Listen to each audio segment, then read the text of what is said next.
Chapter 409. He probably thinks that this is the best way to deal with the traitor. That's why not just dad and mom should be safe, you too? Aye. He should at least be wary of the Shen family, Muchichi answered. It's just that if he continues like this, he will only push himself into an endless hell. He's already so old. Why would he care about heaven and hell? The Sheng family had been discussing the engagement ceremony for Sheng Kai and Gu Xiling. It had been set for the 15th of next month, but seeing that the previous engagements did not end well, Sheng Kai suggested to the Gu family that they should just get married. Either way, he had set his mind on Gu Xiling as his daughter-in-law. While the Gu family was afraid of being rude, old Sheng did not care about such trifles, and told Mama Gu over the phone, Xiling's visit to the Sheng family is the same as announcing to the world that she is the Sheng family's daughter-in-law. It's the same as an engagement, and it is only right for them to get married. The Gu family was also afraid of causing trouble, and so agreed to old Sheng's suggestion. That was why the two youngsters were being toyed around by the older generation like toys. Third brother could only sigh when he saw the scene at home. No wonder eighth brother was willing to bear the name of a traitor just to cut ties with the Sheng family. Wouldn't anyone go mad at the old man's control over his children? To prevent old Sheng from arranging his own marriage, third brother felt that he should be more proactive and find a rich young lady of equal status. At the very least, he should like her, right? Looking at Gu Xiling and second brother, he felt his scalp prickling and his heart trembling. Sheng Kai appeared to be submissive on this matter, but it was not difficult to tell from his conversations with third brother that something had changed in his heart. After all, he increasingly felt that he was in this predicament today because Sheng Xiao had selfishly abandoned the Sheng family. He had to take over Huang Yao and Gu Xiling. The pressure was making it harder and harder for him to breathe. He would go mad sooner or later, wouldn't he? Muchichi assumed that old Sheng would be wary of the Shen family. However, would a man who would burn Jingting be stingy enough to lay a trap in Xingting? Since Muchichi had been borrowed by the forensics lab for a period of time during the start of the semester, she found the atmosphere of the school a little weird when she returned. Of course, she had always been a loner and did not have any good classmates. The boy who had chased after her with a banner had disappeared without a trace. She did not know if Xiao Xiao had told him to get lost behind the scenes. It was also because she had accumulated a lot of experience in the forensics lab during the holidays that the lecturer would let her go up first to give a demonstration when the dissection class started. However, Muchichi was not the one with the best grades in the Faculty of Forensic Science. Why was Muchichi so valued? Feng Shanshan was the one with the best overall grades. She had a pretty face and a rich boyfriend. She was also quite popular in the school because of her versatility. During the first semester of her freshman year, there were many rumors about Muchichi. Although she entered the school with high grades, she did not show a strong ranking. After all, there were too many masters in Shengting University. However, ever since she followed her tutor to the criminal investigation team to be an assistant during the holidays, the atmosphere of the entire forensic science faculty had changed. Her tutors and professors were mentioning her more and more as well. The girls gossiped about Muchichi more and more, especially Feng Shanshan's group. I don't know why Muchichi is so smug. Everyone was wary of her before, because she was the crown prince's woman. But now, does she really think she's something? That's right. Her grades are not as good as our Shanshan's, and she is not as pretty as our Shanshan. Most importantly, our Shanshan can sing and dance, and is brimming with talent. But why are the lecturers treating this bastard with two fathers as a treasure? She'll keep it down. Her uncle is the mayor of Jianchuan after all. That's her uncle, not her father. Isn't her father a cripple? A group of girls were gossiping about Muchichi in the washroom. They seemed to find her an eyesore. Why don't we think of a way to teach her a lesson? They quickly came to a consensus. But the real Feng Shanshan did not want to join such a fight. She had people to stand up for her, which was why she was the proudest. Muchichi was smart and not easy to get close to. They would definitely fail if they tried to teach her a lesson using traditional methods. Therefore, this group of girls came up with a very vicious move. Wasn't Muchichi close to the lecturer? Then they would pretend to be Muchichi and post it on the school forum, exposing the lecturer's private affairs. They would form a group of 3. One would write the content, one would check for bugs, and the last would find a remote internet cafe to post it on the school forum. And they would do it in the middle of the night. So the next day, Shengting University's forum exploded. An alumnus named July Nongtang had posted a post that alluded to the lecturer of the forensics faculty. As soon as the post was posted, someone deliberately led people to guess that the alumnus was Mu Qiqi. The incident soon reached the lecturer's ears, and she called Mu Qiqi into her office with a red face. "Qiqi, I've been treating you well, haven't I? How could you bite the hand that fed you?" Mu Qiqi was puzzled. "I don't understand, Professor.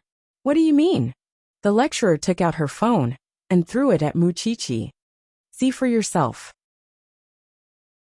Mu Qiqi picked up the phone and read it, before explaining to the lecturer, "I didn't post it.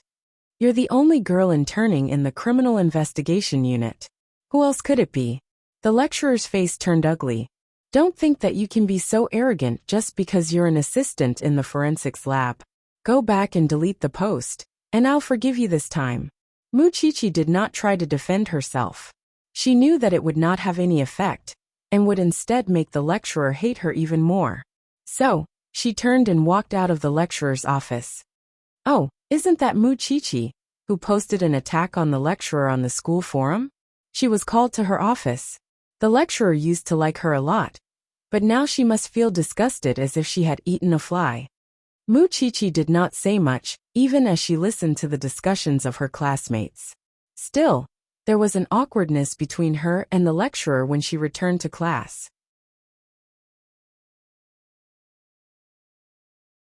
Chapter 410. She had suffered a lot of bullying in middle school because of Mu Tongxue, and could not escape even in high school. And now, she was being bullied in university. That was absolutely impossible. As such, Mu Qiqi promptly logged into the school's forums, using Mu Qiqi's real name to post a post. "To the person who framed me, you have 3 days. If you don't take the initiative to come out and claim your post, after 3 days, this place will be plastered with evidence of you framing me. I'm not the type of person to swallow my anger." Everyone in the school was in an uproar after Mu Qiqi's post. They had thought that Mu Qiqi would definitely take the blame, but she was still fighting back. That made sense. Although Sheng Xiao was no longer the crown prince, Mu Qiqi was still the daughter of the Shun family. Moreover, with her cold personality in school, it was impossible for her to tolerate being framed by others. Still, would anyone really come forward to admit their mistake with her warning? Of course not. Trying to trick me? Does she think I'm that gullible? Evidence. If Mu Qiqi could find any, I'll cut off my head and let her kick it like a ball. I don't know if you guys noticed, but the professor is looking at Mu Qiqi with disgust.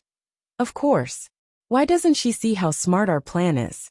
The 3 girls were having a wild discussion in the washroom, as if such a trivial matter could really hurt Mu Qiqi. When they got home, Mu Qiqi did not tell Sheng Xiao that she was bullied in school, and only asked Su Che if he had learned detective skills in the army. Su Che shook his head but answered, "I know a senior in this field. He specializes in computer crime research. I want to check the IP address. Why don't you tell me what happened, Miss Mu Qiqi? That way, I would know how to help you." Sheng Xiao raised a brow at the 2 girls, his eyes hiding his displeasure. That little one was not going to tell him first when she got home. But to Su Che? It had been a long time since she was spanked.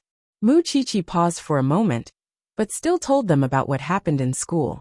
After Sheng Xiao heard that, he said to Su Che, "Find the IP address of that post. If it's an internet cafe, or something like that, immediately get the surveillance footage. Then, get the student list and photos of Chier's class and look for it. Of course, it would be better if it was his home address, but I don't think he's that stupid. Don't worry, Chief Sheng. Just give me 1 night." With that, Su Che left the courtyard. It was only then that Sheng Xiao crooked his finger at Mu Qiqi. Knowing that she couldn't escape, Mu Qiqi strode over and sat on his lap.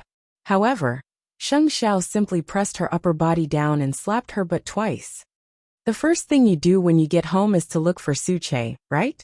I also don't want you to be distracted by this kind of thing. I can handle it myself. Everything was fine last semester. Why did you suddenly attract trouble from your classmates?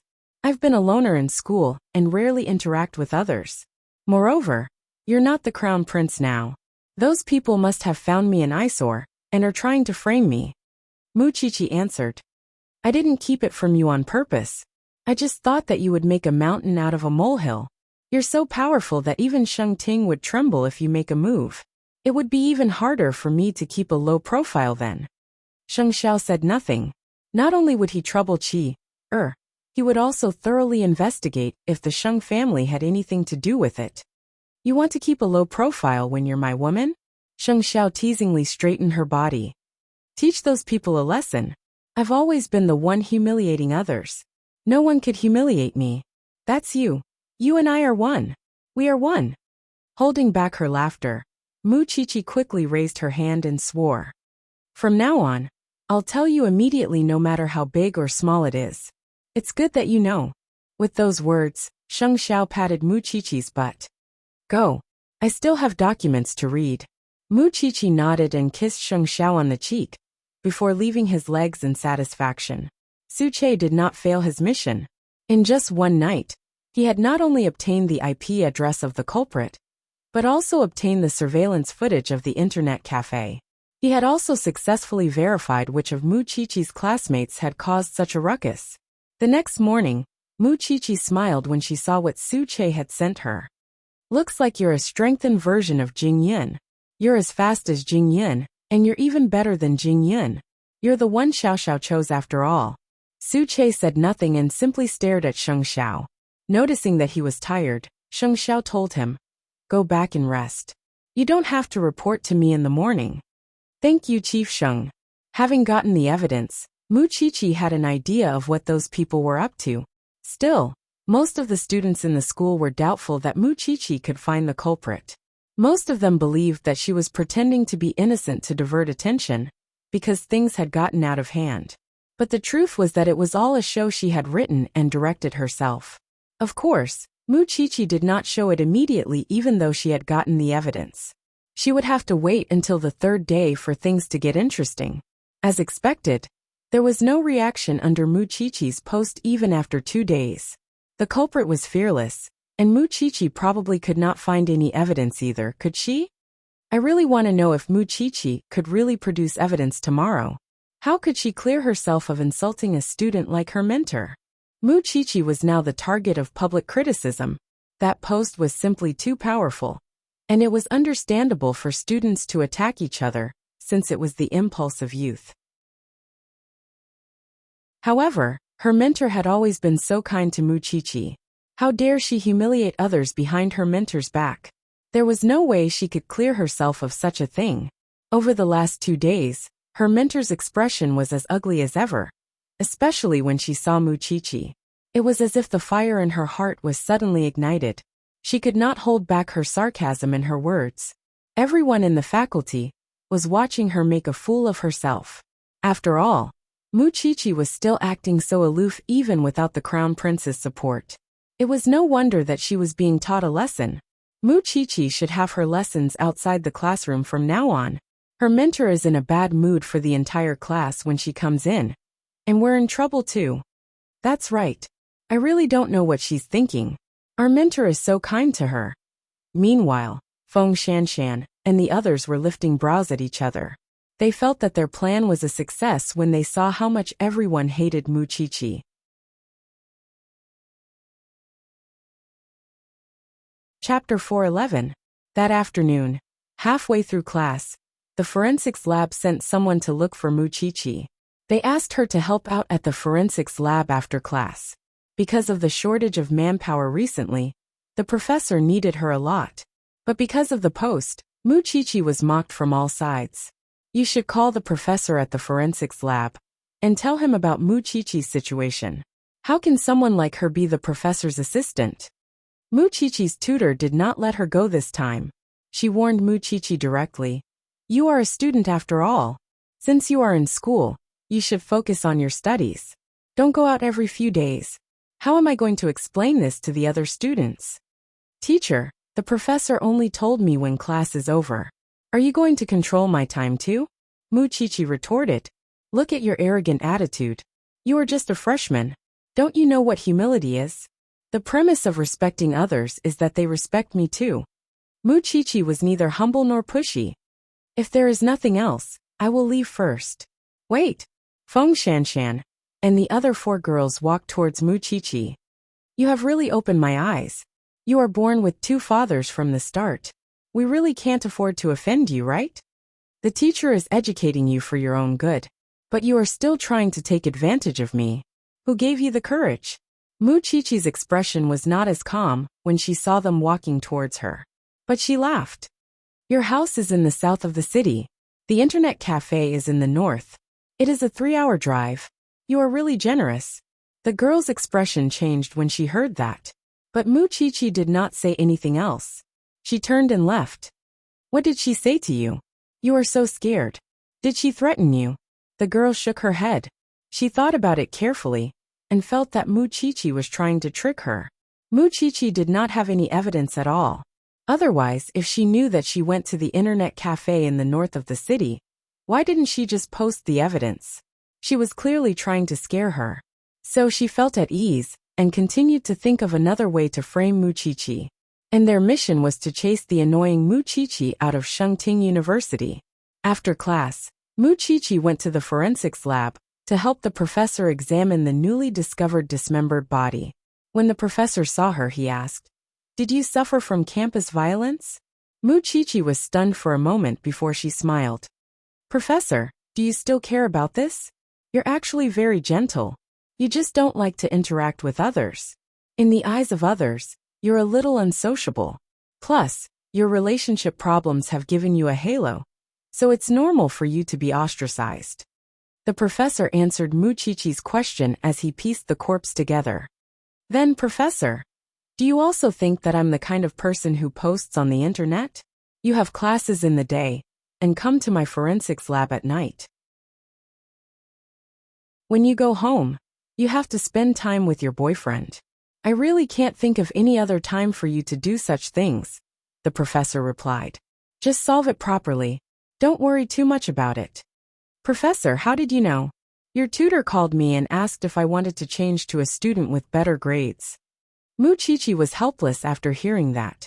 To think that her instructor was so vengeful. Do you know what I said to her? She has no bearing as a teacher. She's already a few decades old and has no ability to distinguish. I hope she'll be fired soon. Thank you, Professor. What are you thanking me for? Hurry up and help me. This is a serial murder case, and the higher-ups have given us half a month to solve it. The police have brought back a whole car of corpses, and we have to ascertain the number and identity of the victims as soon as possible. All right, Wuxia and the professor worked for 6 hours starting in the afternoon before they finally pieced the corpses together.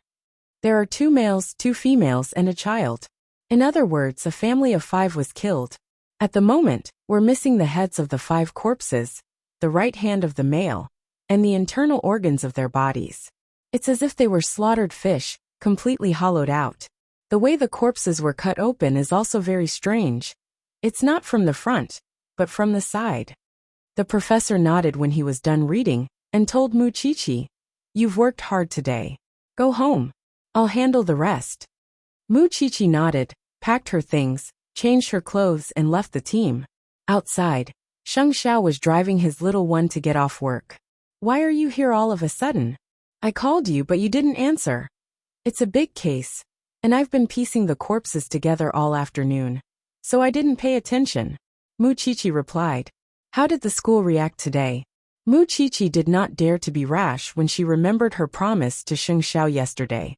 Hence, she told Sheng Xiao everything that happened in school today, including how her tutor was troubled. Sheng Xiao did not say a word after hearing everything. Even so, his heart was in turmoil. He could not bear to see his little one being wronged. When Chia released the evidence tomorrow, he would first make an example out of the girl who framed Chi. As for Chia's tutor, he had other ways to make her disappear. Did she really think that he could not protect his woman, just because he was not the crown prince? The next morning was the third day that Muchichi had promised to release the evidence. Many people were waiting in the forum to see if Muchichi would really release the so-called evidence. After all, the culprit did not come to claim the post that humiliated her tutor from start to end. The campus group was also in an uproar. Is Muchichi coming or not? Isn't she still in class? Will she release the evidence? I think she's the culprit. I also agree. What evidence can she produce? Isn't she just trying to divert everyone's attention? Feng Shanshan and the others were always online and scrolling through the campus forum because they wanted to know if the coward Muchichi really had evidence. However, there was no news from Muchichi even after noon. Everyone cried out in disappointment. I should have known it was Muchichi's trick. I shouldn't have trusted someone like her. She even dares to diss her tutor. Muchichi, you should just come out and apologize. It's so embarrassing. However, when everyone went to lunch, Muchichi's post was finally updated, and the students who were having lunch suddenly saw the so-called evidence. Look everyone, Muchichi has updated her post.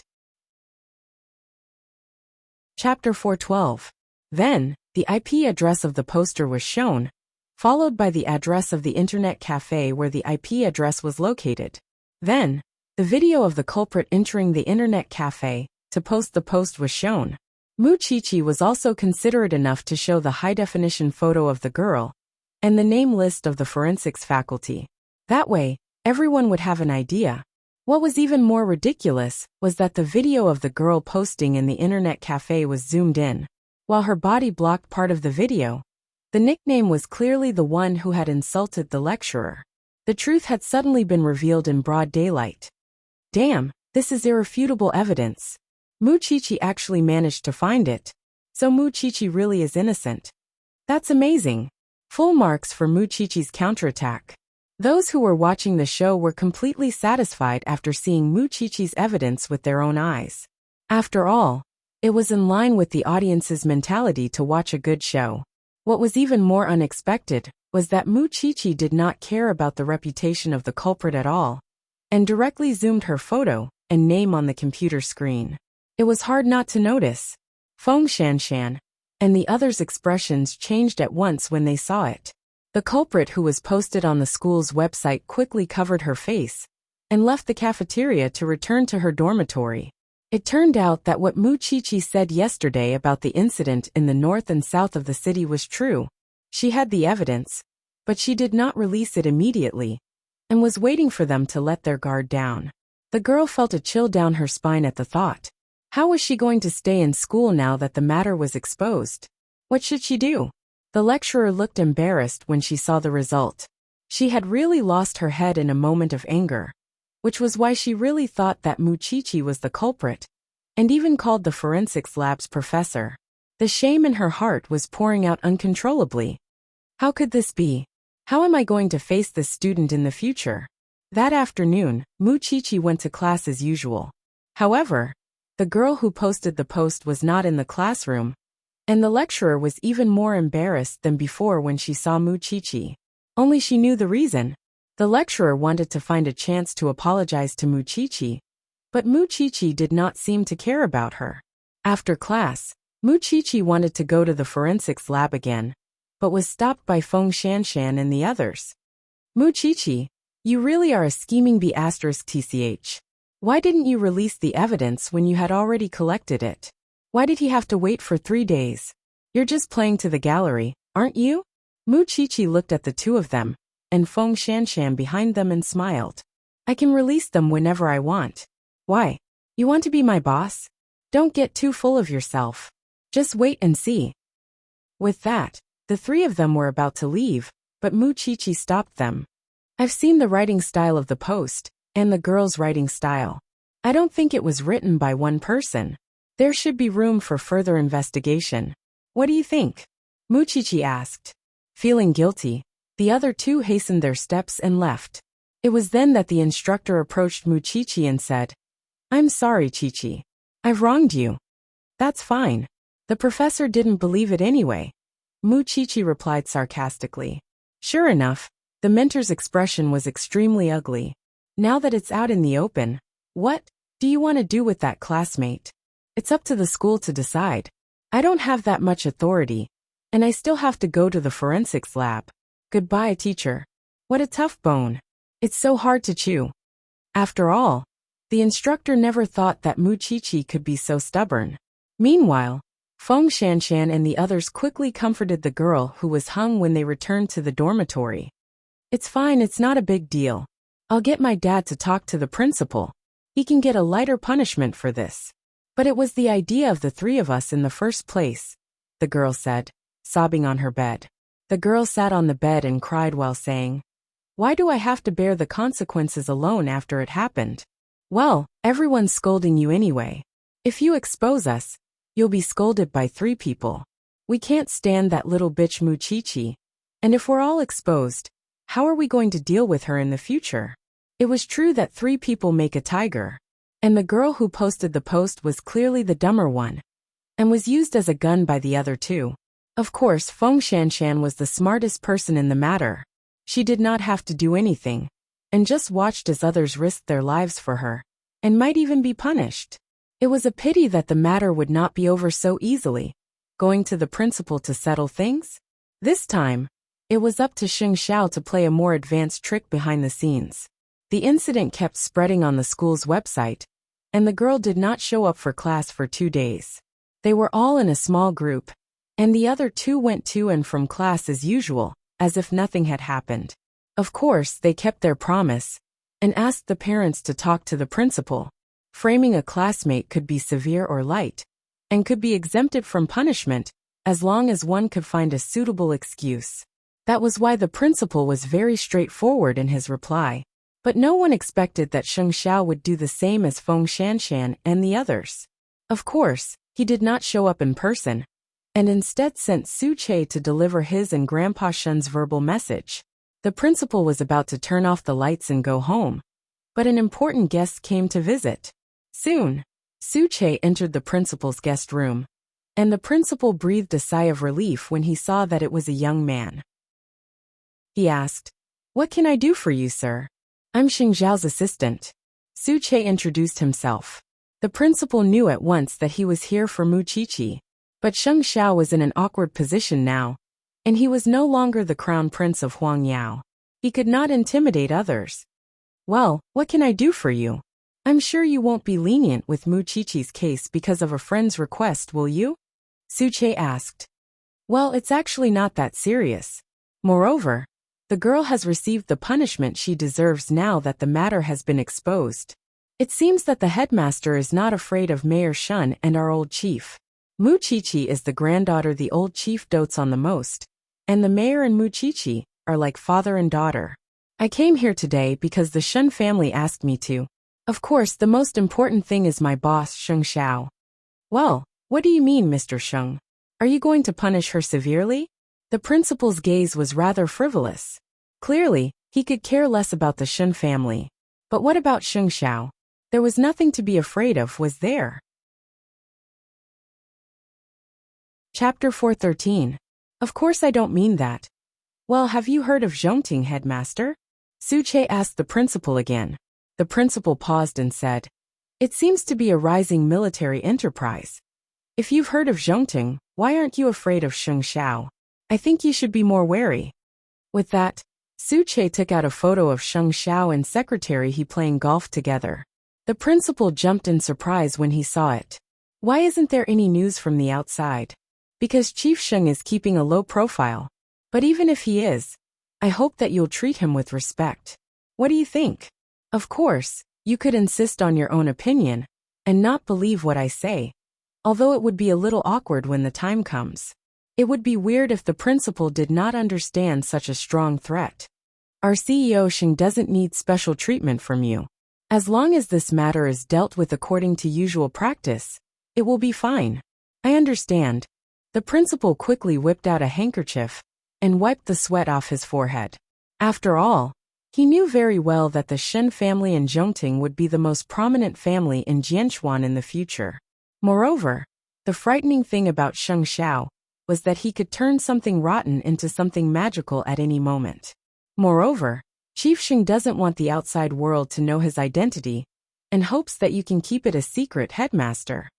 That I can do. Well, we'll be waiting for your news. With that, Suche even reached out to shake the principal's hand. He did not think that he was shockingly strong, but saw that the principal's entire palm was white when he pulled his hand back. He was a tough nut to crack. The principal felt cold sweat all over his body. He could not afford to offend either side. But if Suche was telling the truth, Sheng Xiao was certainly more frightening.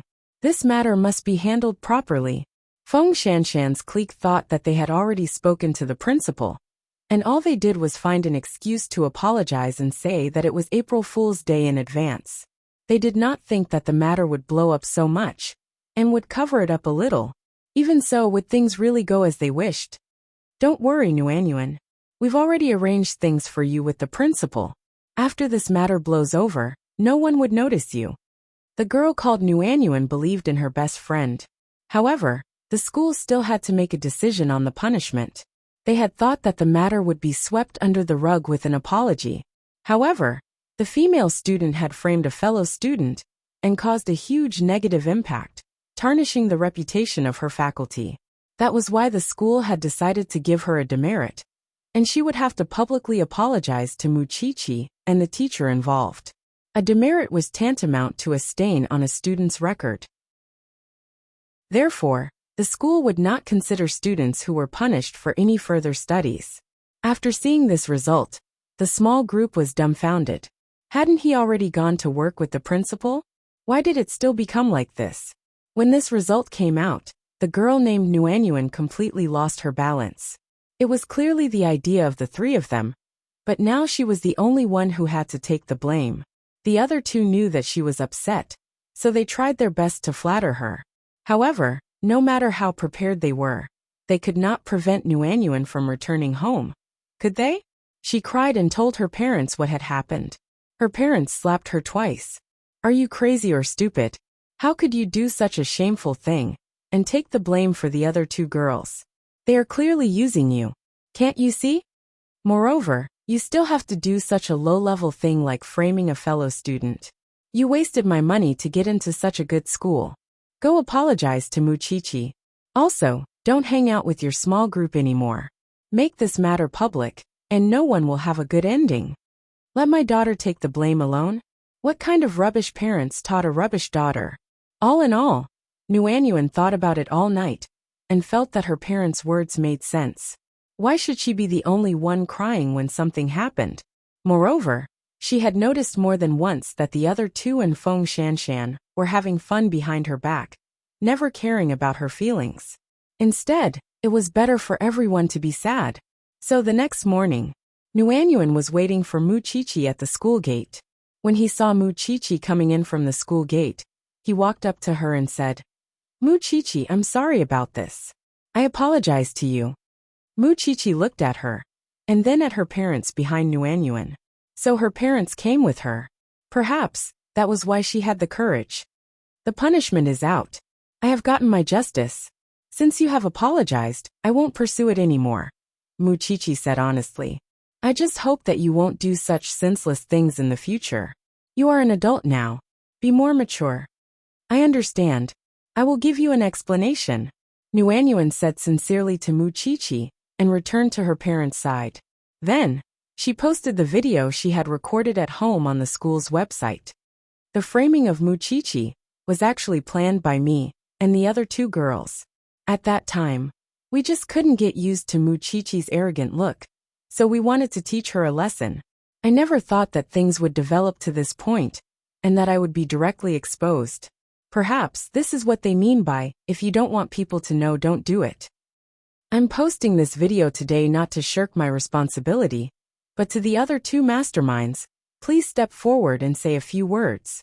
After the incident, you let me take responsibility for the whole thing on my own. I feel like I can't handle the burden. Since 3 people are in the wrong, please step forward bravely. My 2 best friends, Fang Rong and Lu Jingjing. After the incident was posted, the school's website exploded again. This was a godly plot. One person implicated a small clique. This Nuanyuan will come out and take the blame. After the appraisal, The other two cowards dare not come out and admit it. Damn, cliques are so powerful now.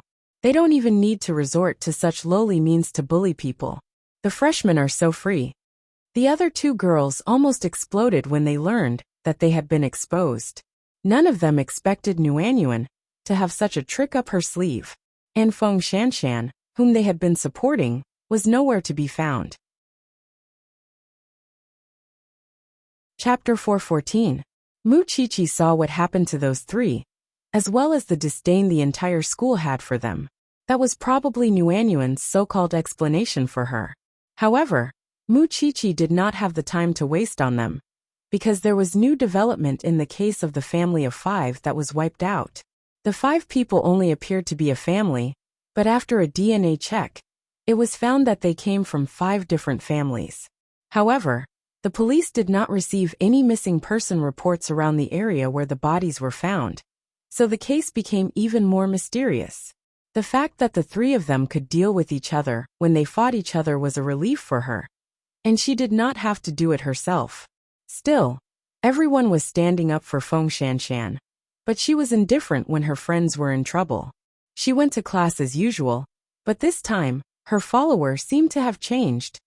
Although Feng Shanshan was not involved in the matter, and there was no direct conflict between her and Feng Shanshan, Mu Qiqi was wary of the girl in a way that she herself could not understand. With the truth revealed, and the school meting out a corresponding punishment, the matter seemed to pass peacefully.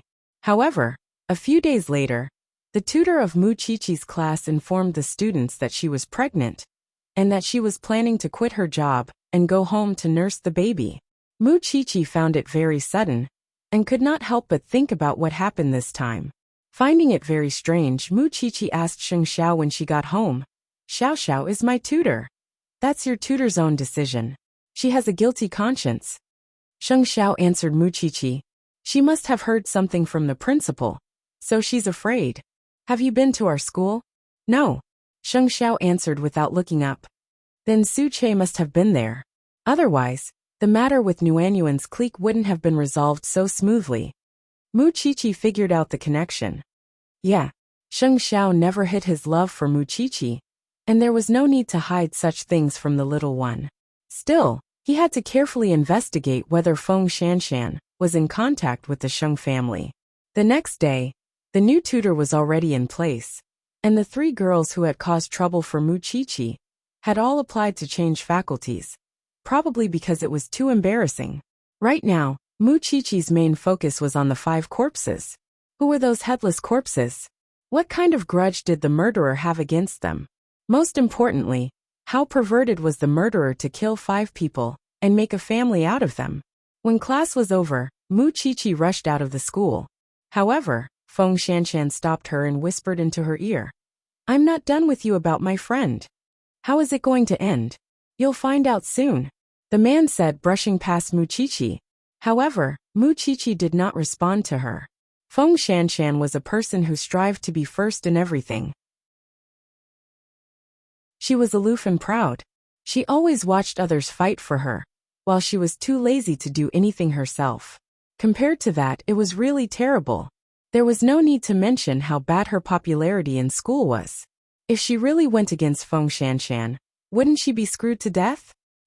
After all, she had nothing but Xiao Xiao. Soon, it would be Gu Xiling and Sheng Kai's wedding. Although the Sheng family was busy, the two involved never looked at each other in the eye. Whether it was looking for a new house or ordering a dress, they were doing it separately, with no intention of being with each other. Third brother could not help sighing when he saw that. What's the point of a couple like you getting together even before marriage? Since 8th brother doesn't want it, it all falls on me.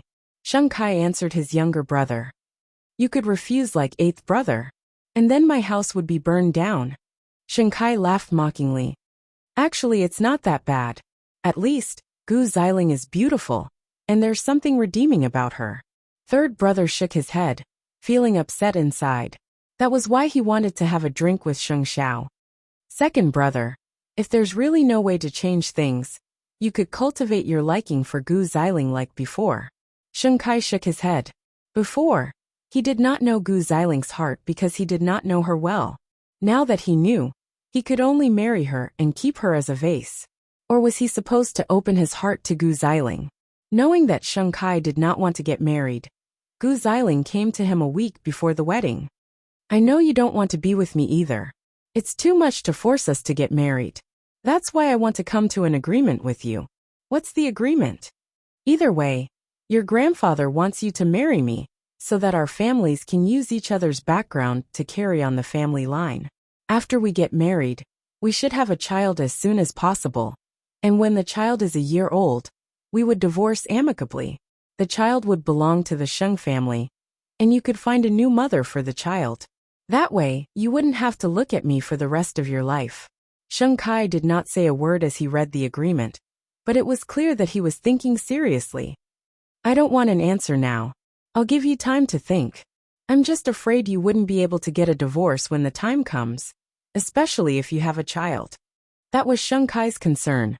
I would have a way to get away when the time comes. To be honest, Gu Xiling's suggestion was wonderful to Sheng Kai. After all, he really did not want to face Gu Xiling for the rest of his life, and he believed that Gu Xiling thought the same. That was why he did not think for long before he agreed to Gu Xiling's proposal. 1 year after the child is born. Just 1 year. With that agreement, the couple did not feel that the wedding was that torturous, because both of them had security in their hearts. But Sheng Xiao won't come to our wedding, will he? The Sheng family is now completely under my control. From now on, he will never return to the Sheng family, Sheng Kai replied. Even if he wants to, I won't be soft-hearted. Since you've already agreed to my contract marriage, we should be more like husband and wife in the future and cooperate more tacitly. From tonight onwards, let's move into the same room. This way, we can get pregnant faster.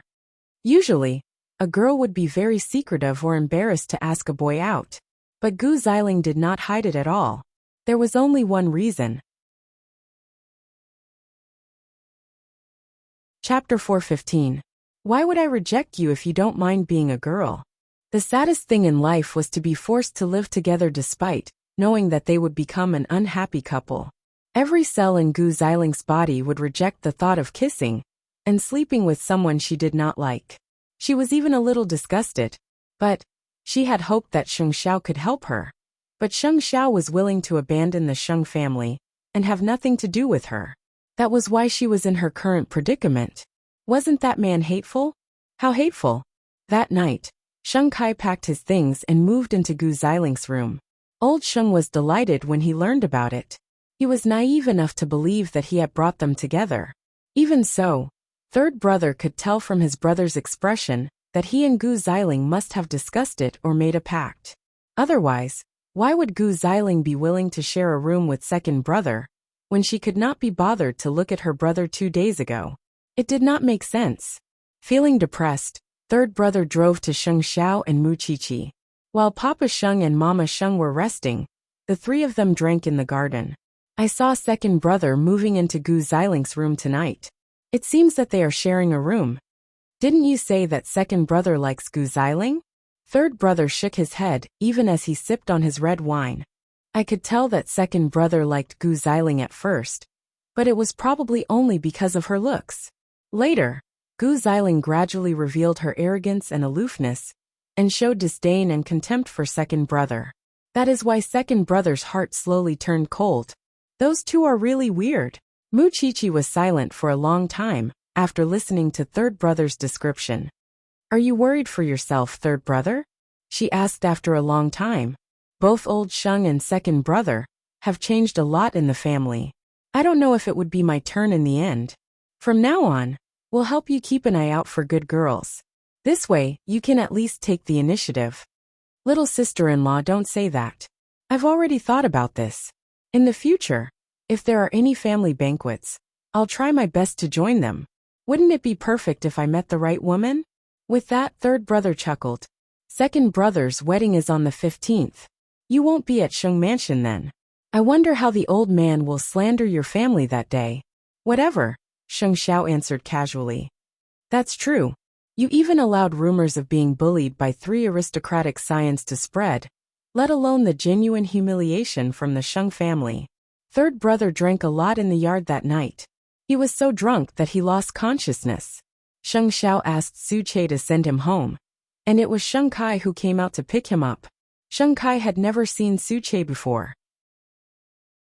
He only thought that third brother had gone somewhere to get drunk, and that Su Che was the bartender there. Of course, Su Che wouldn't explain. After completing the mission, he immediately returned home.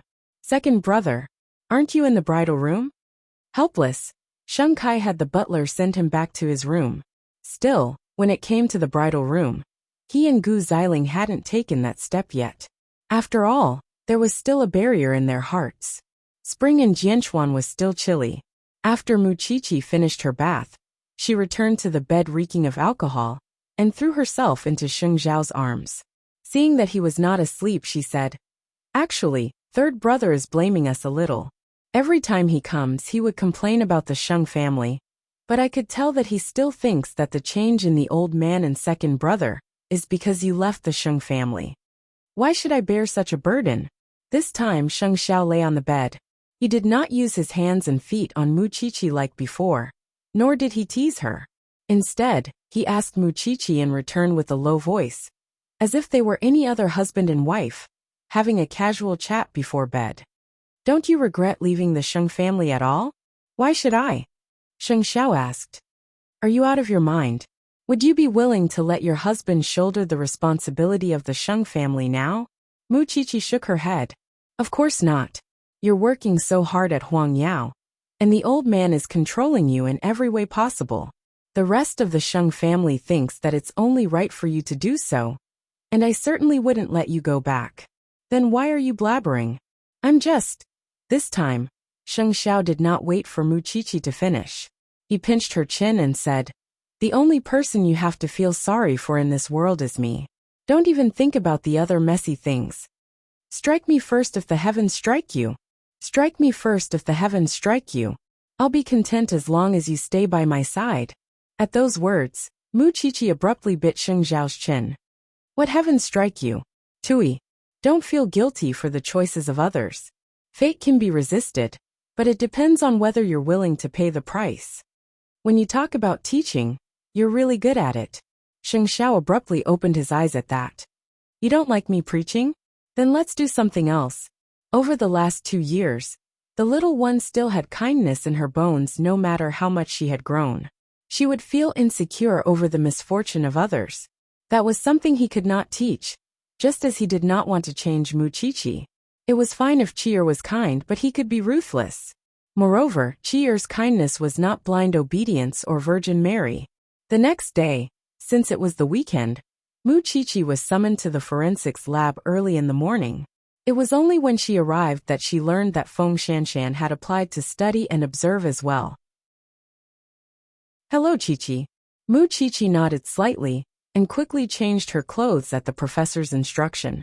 Although Feng Shanshan and Mu Qiqi were in the same class, she did not come for her internship during the holidays, which was why she had much less experience than Mu Qiqi, although her results in theory were better than Mu Qiqi's. "Qiqi, now that the police have no direction to investigate, we can only think of a way to see if we can provide some ideas for those young masters who are in a terrible situation." Mu Qiqi stared at the pieces of corpses, troubled as well. "Are there no connections between these 5 people? The police have investigated all missing persons, but they couldn't find anything. No one is missing. Then, did they investigate the funeral parlors?" The professor was stunned for a moment. "You're right. These 5 people don't have any obvious external injuries, but because their internal organs have been dug out, we can't determine the real cause of death. What if someone stole the corpses?"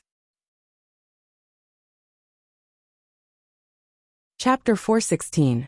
When the professor left the lab, Feng Shanshan looked at Mu Qiqi. "Qiqi, you've already gotten used to being a forensic doctor."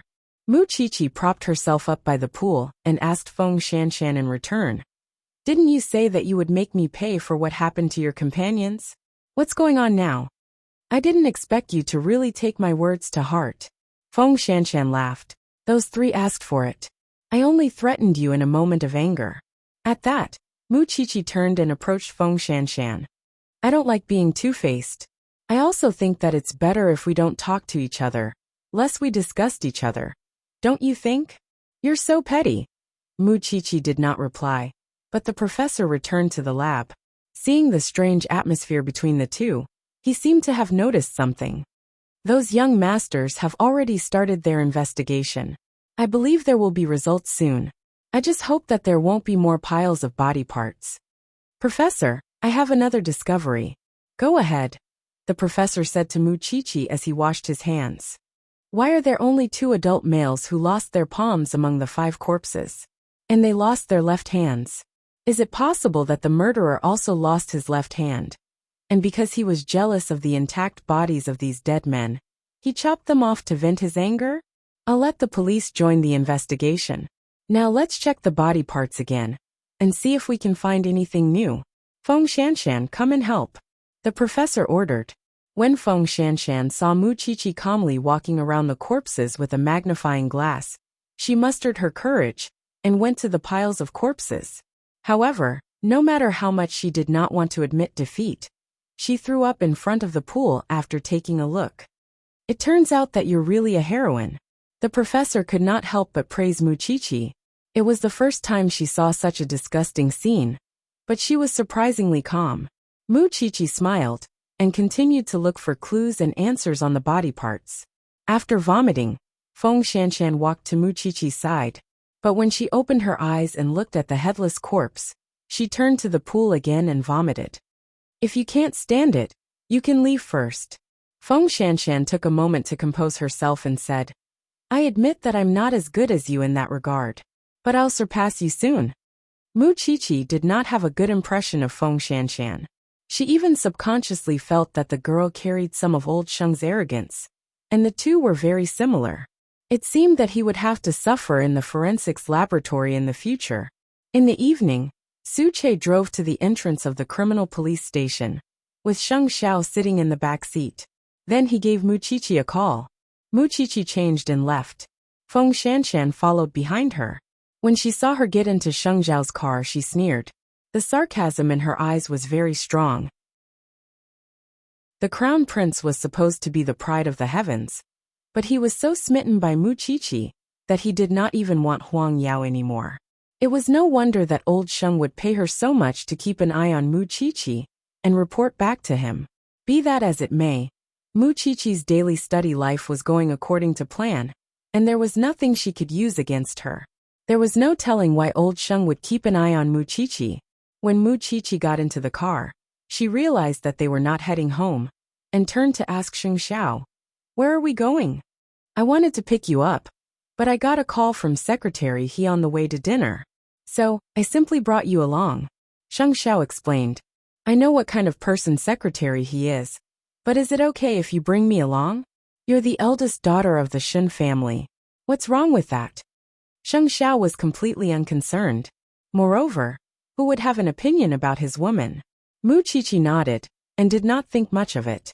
When the time came, she would just bury herself in her food, and try not to interrupt men's matters. Soon the trio arrived at the hotel. Sheng Xiao led Muchichi into the extraordinarily lively private room. Secretary He raised a brow at Sheng Xiao when he saw Muchichi. That must be my little sister-in-law. Hello. Muchichi quickly greeted him. Mayor Shen's niece, and the old chief's granddaughter. You're really extraordinary. With that, Secretary He raised his glass at Sheng Xiao. Sister-in-law is still young, so we won't let her drink. You drink in her stead. Sheng Xiao took off his jacket and draped it over the back of Muchichi's chair. Then, he put his arm over Muchichi's back, assuming a protective stance. This little one can drink. I'm not falling for that. I'll be drinking double when the time comes. Sheng Xiao smiled. Muchichi glanced at the people there. There were around 11 of them, including herself and Sheng Xiao, and each of them had an imposing appearance. Even the middle-aged men among them did not appear greasy. Such was Sheng Xiao's social circle. As for Secretary He, although he liked to joke, he was a man of action and courage. Such a ruthless man. You should be replaced. Muchichi lowered her head to eat, smiling along with them. She knew that those people were talking about cooperation, and she did not understand or need to be involved. Still, she felt that it was worth it to watch Sheng Xiao argue with the crowd. It was no wonder he never lost a contract negotiation. What was rarer was that these people were not unscrupulous at all when they interacted with each other. They were very respectful of women, and never joked about them from the beginning of the meal to the end of the drinks. That was what Muchichi was most satisfied with. After that, people started to leave the banquet one after another. There were only 3 or 4 people left, and they continued to drink. There aren't many true feelings in this world. Cherish them when you meet them, and don't separate no matter what happens. Take me and sister-in-law for example. We wanted to divorce more than 100 times in the first year of our marriage, but we would feel upset every time we reached the Civil Affairs Bureau. It hurts to think of the wife you love and dote on suddenly becoming someone else's. That's why I made a pact with sister-in-law that if anyone mentions divorce again, they would have to do housework for the rest of their lives. Muchichi hugged Sheng Zhao's arm, listening intently. We're all hot-blooded soldiers. It's our duty to protect our country. Are we still men if we can't even protect our wives? If there's a chance in the future, I'll let you meet my wife and son. My son is so beautiful. Chapter 417. No, I have to go home. I'm going to get scolded again if my son smells alcohol on me. With those words, Secretary he propped himself up and told Sheng Zhao. The people you came to meet tonight are all noble gentlemen. I know. Secretary he clapped his hand on Sheng Zhao's shoulder, his expression meaningful. Let's go. Sheng Zhao nodded, and saw Secretary he out of the private room with Muchichi. When all the guests had left, Muchichi could not help but sigh. I've only seen a few of them on TV. I've finally seen them for myself how admirable they are. Muchichi sighed. Sheng Zhao smiled, and was about to bring Muchichi home. However, when they reached the front desk to pay the bill, they ran into Sheng Kai, who was also hosting a banquet with Gu Xiling. Both of them were treating their business partners to a meal for their wedding. It was the first time they met outside of Sheng Zhao's house, since he left Huangyao. Compared to his flamboyant self before, Sheng Zhao was much more composed now. Sheng Kai assumed that he was forced to keep his fierceness because of financial constraints. But how could he know who Sheng Zhao was meeting just now? Sheng Zhao did not spare them a glance, and merely took out his gold card to the front desk. Bill, please. Let me do it. Sheng Kai pushed Sheng Zhao's gold card back. You don't have an income now that you're leaving the Sheng family, and it's best not to come to such high-class hotels again. I'll pay for this meal. Muchichi felt that Sheng Kai had misunderstood something at that. Sheng Zhao, however, nodded. You're the CEO of Huangyao now. That's not a problem. Isn't that the path you chose? Sheng Kai told Sheng Zhao even as he paid the bill. Also, you better not let the old man see you. You know how much he hates you now. That was when the receptionist told them. I'm sorry, but this bill has already been paid for. It was Secretary he who had sent his assistant to handle it before he left. That was why Sheng Kai did not get the chance to earn some face in front of Sheng Zhao. Leave it for next time since you like paying for me so much. With that he winked at Muchichi. Let's go. Muchichi held back her laughter. She could not say it out loud, so she nodded. Goodbye. Old 8. It's rare for us to meet outside. How about another drink? Forget it. I'm so poor. I won't embarrass you as the CEO of Huangyao. With that the two of them left. On the other hand, Gu Xiling stood beside Sheng Kai and looked at him from the beginning to the end. Sure enough, after losing the halo of being the crown prince, he was just a profiteer, who was greedy for money even for a meal. With such a comparison, it seemed that Sheng Kai was slightly better now. And did Sheng Kai really want to help Sheng Zhao? All he wanted was to humiliate and mock Sheng Zhao with the cost of a meal. Look at how glorious he was in the past, but what about now? He actually wagged his tail and begged for mercy for the sake of a meal. But only Muchichi knew how much she wanted to laugh out loud. Her man's potential for black-bellied was really unlimited. Since someone was willing to pay for him, he was more than happy to do so. What a shame. Secretary, he has already given it to me. Sheng Zhao said regretfully. You don't know. I almost couldn't hold it in. Muchichi was still laughing even after getting into the car. But it's enough to prove what kind of change second brother has changed third brother. Because he didn't want to pay for us at all. He just wanted to humiliate you with the cost of a meal. All the good feelings I had for him are gone now. What does it matter? The two of them pretended that it was a joke and returned home in a good mood. As for Sheng Kai, when he returned home, he told third brother about his encounter with Sheng Xiao at the hotel. I think eighth brother won't be able to splurge for much longer. I almost couldn't recognize him when I saw him at the hotel today. The once glorious crown prince is like that now. That's why I wanted to pay for him. Are you saying that you wanted to pay for eighth brother when you met him at the hotel today? Third brother looked as if he was watching a show. Yes, he didn't refuse. Nonsense. Sheng Xiao was such a smart man. Wouldn't 100 billion be too much when he owned Zhongting? It would be weird if he didn't want someone giving him money. Third brother, I'm really emotional. Perhaps the Sheng family had put him on too high a pedestal before and treated him as a god. But tonight he, wagging his tail and begging for mercy, right? No, third brother was about to suffer an internal injury. Only the Sheng family would think that giving Sheng Xiao out of charity was a form of revenge. How happy would he be if someone paid for him? Yeah, I won't treat eighth brother as an opponent from now on. Because I don't think he deserves it anymore. Alright, second brother.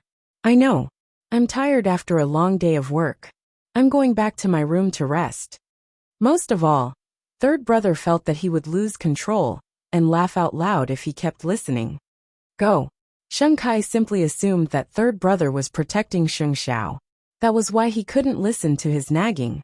Moreover, he wasn't the only one who thought that Sheng Xiao's legend was over. Even Gu Xiling was extremely disappointed in Sheng Xiao. Where was the domineering Sheng Xiao at old Sheng's birthday banquet now? As expected, once a man lost power and influence, he would appear plain and ordinary. That way, she felt a little better about marrying Sheng Kai. Of course, the old man had to know about that. Especially at the dining table the next morning, the old man's mood was indescribably bright. After all, he had heard that Sheng Kai had humiliated Sheng Xiao. Third brother couldn't help burying his head in his food. Could stupidity really be contagious?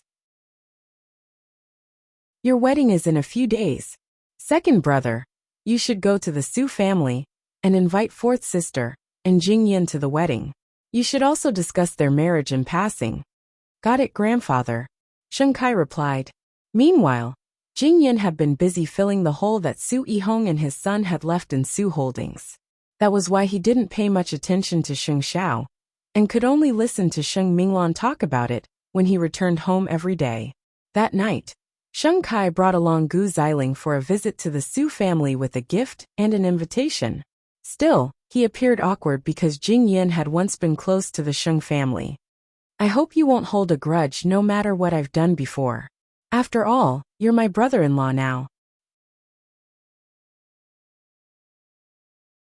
Chapter 418.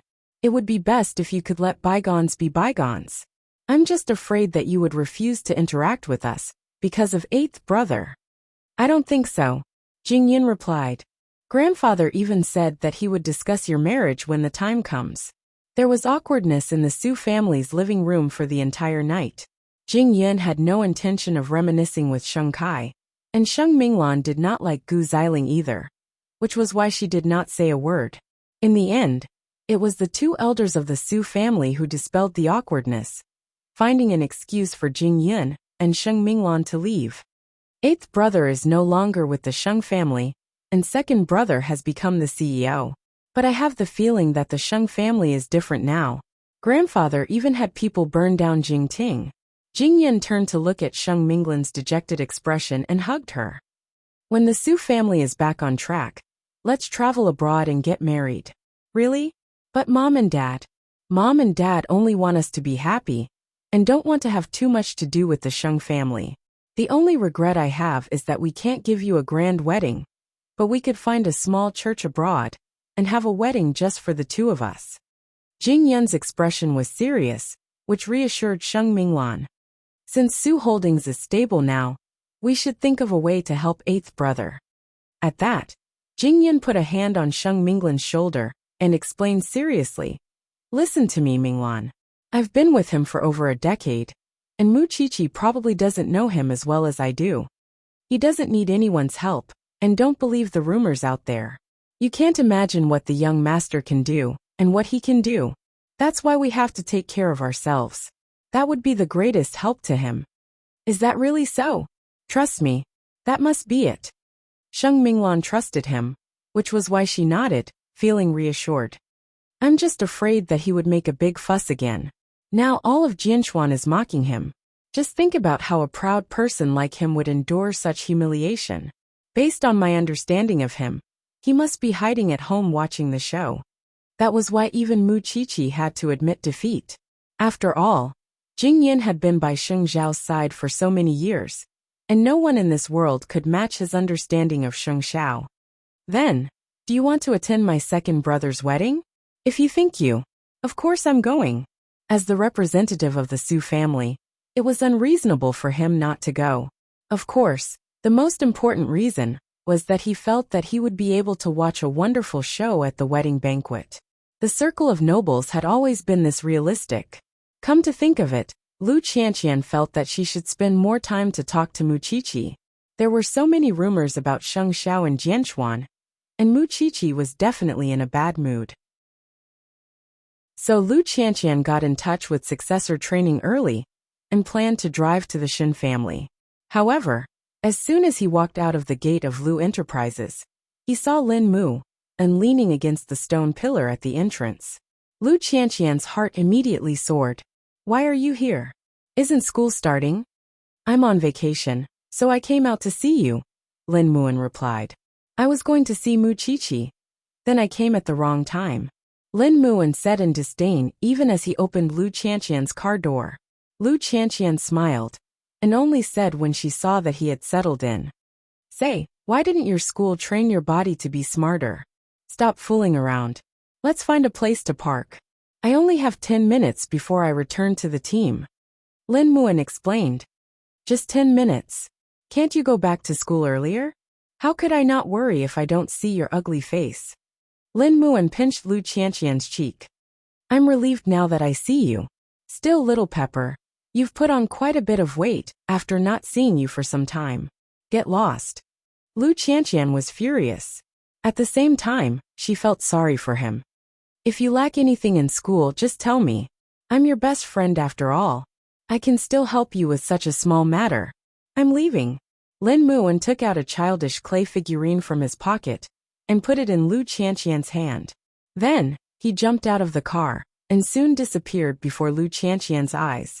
Lu Qianqian could only smile helplessly at the clay figurine. He made you so ugly. But what she did not know was how much effort Lin Mu and had spent to come out of the police academy to see her. Just because he had dreamt that old Lin was going to attack the Lu family, he was really worried, and that was why he ran out with all his might. But after one look at the little Pepper, he ran back foolishly. The little Pepper had unwittingly become his Achilles heel. In fact, was Lin Mu and not a concern for Lu Qianqian as well? It was as if he was a family member. Although she lived a busy life every day, Lu Qianqian still missed that bastard who would go against her every time they met. She was worried that old Lin would trouble him, worried that he would not have enough to eat or wear because of his pride, afraid that he would be bullied outside and have no one to back him up. I wonder when that bastard would grow up. And because of Lin Muan's delay, Lu Qianqian was no longer in the mood to see Mu Qiqi.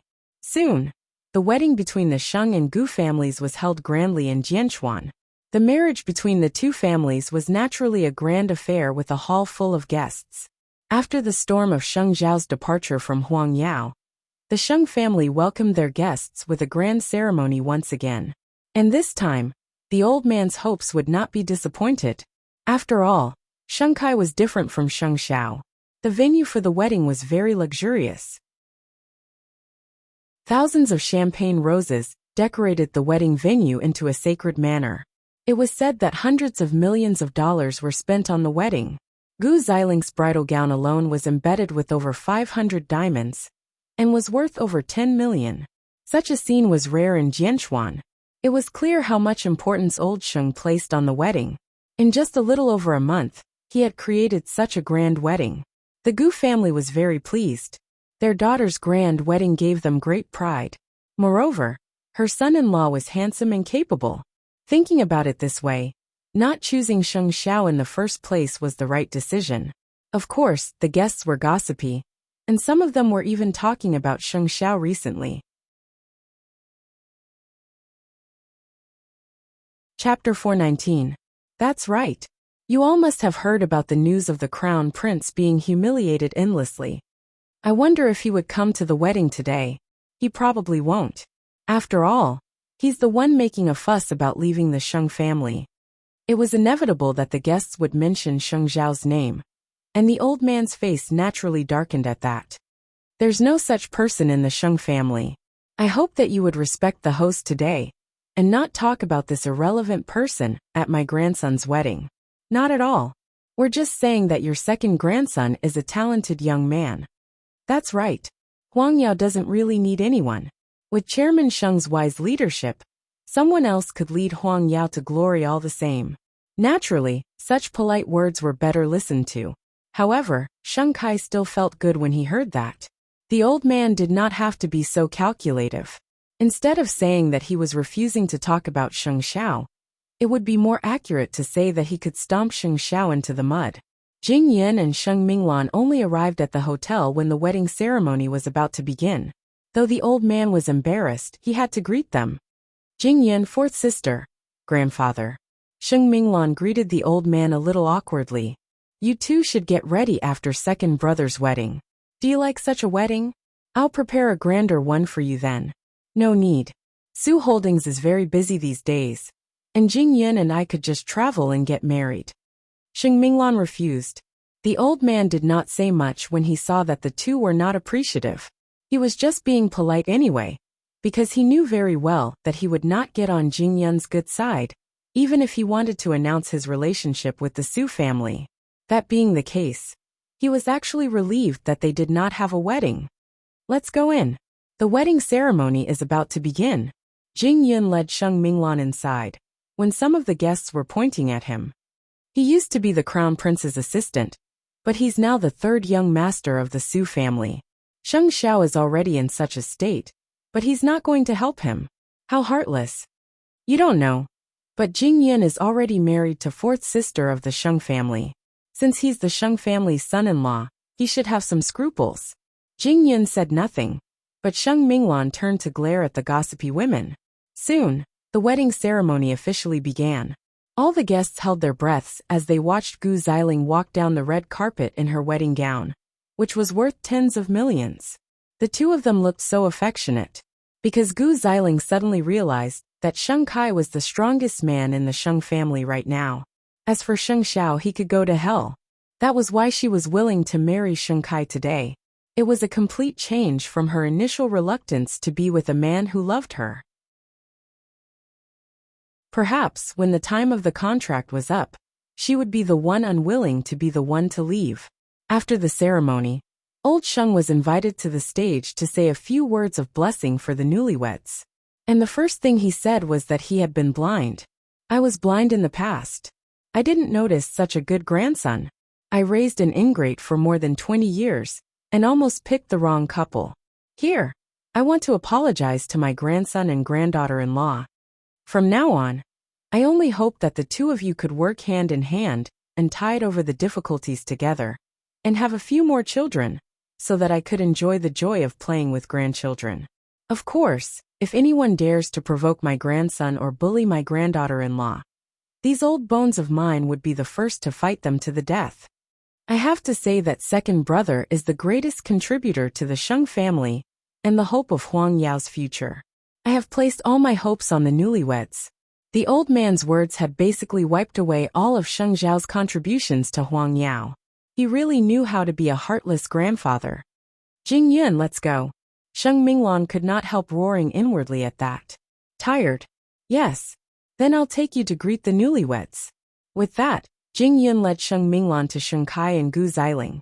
The ceremony was over, and the newlyweds were ready to change into their attire for a toast. Second brother, second sister-in-law, Minglan and I are going back now. There are still many things waiting for us at Su Holdings. You should at least have a meal before you leave. No need, Jing Yun said stubbornly. and was about to leave with Sheng Minglan. But before they left, Sheng Minglan told Sheng Kai, "No matter how much you want to deny eighth brother's existence or tarnish his reputation, you have to admit that it was Sheng Xiao who had developed Huang Yao to where it is now over the last 10 years. You could lie to your guests, but not to yourselves. I wish you all the best, second brother." Sheng Kai's face promptly fell, but he could do nothing about Sheng Minglan. Of course, Sheng Minglan only said those words out of frustration. She didn't care where she was right now. The old man had humiliated, tarnished, burned down houses and slaughtered without a shred of conscience. And the rest of the Sheng family, on the other hand, were riding on the tree planted by their predecessors to humiliate them. Wasn't that ironic? "Are you that angry?" Jing Yun couldn't help smirking at Sheng Minglan's fuming look. "No one would get justice for eighth brother if I don't say a word." Sheng Minglan snorted. "Well, it's still early. Let's go find young master for lunch." "Okay." Sheng Minglan nodded. Soon, Jing Yun called Sheng Xiao to confirm where he was. Knowing where they came from, Sheng Xiao gave Jing Yun an address. Sheng Minglan soon realized that it wasn't the way to the Shen's residence, and asked Jing Yun, "Aren't we going to find eighth brother?" "Young master gave me the address. He's there now." Sheng Minglan nodded and didn't ask anything else. It was only when they arrived at the front desk of Zhongting that they met the receptionist. "Excuse me, are you Mr. Jing and Miss Sheng?" Sheng Minglan nodded in confusion. The receptionist promptly sent them to the CEO's personal elevator and sent them directly to Sheng Zhao's office. "Chief Sheng, your guests are here. Come in." Sheng Zhao's voice could be heard from the office. Chapter 420. Sheng Minglan you. Sheng Minglan was utterly confused. "What's going on? New company. Can't you tell? Wait, when did you start your own company? Is that the point?" Sheng Xiao rose from his chair and walked up to them, lifting a brow. Meanwhile, Sheng Minglan was beside herself with excitement after walking a lap around Sheng Zhao's office. "So, who are you trying to fool when you were humiliated and trampled on by those three young masters?" "That's not entirely true. That night, those three people were indeed trying to humiliate me." Sheng Minglan's gloominess was suddenly swept away, and she stared at Sheng Xiao in disbelief. "You're really unexpected." "As expected, Jing Yun is the one who understands you the most in this world. After all, he didn't follow me all these years for nothing." Sheng Xiao replied. "Now, everyone in Jianchuan is laughing at you for being a failure, and how useless you are now. And yet you quietly became the ruler of this place? That's not like you who would seek vengeance. One must learn to keep a low profile." Whatever the case may be, Sheng Minglan was really pleased. Her younger brother was really invincible. "It seems that I really don't have to worry or be afraid of you from now on. Did you know that I even reprimanded second brother at the wedding for you? And I was worried for nothing, wasn't I? That's why I've asked you to come." Sheng Minglan really forgot about her anger at that moment, and simply found the whole thing interesting. "When do you plan to reveal your identity?" "There's no rush. Someone would come to fawn over me soon." Sheng Minglan laughed at that. "Sheng Xiao, you weren't that cunning before. Did you learn that from Mu Qiqi?" The trio had lunch at Zhongting's cafeteria, with Sheng Minglan exclaiming, "You're really a sly old fox. It's such a good deal to have eldest uncle be your industrial designer for free." That said, I rarely see eldest uncle so focused on one thing. It was also because they had seen Papa Sheng working in his workshop that they could not help but sigh in awe. "It's fine as long as you know this.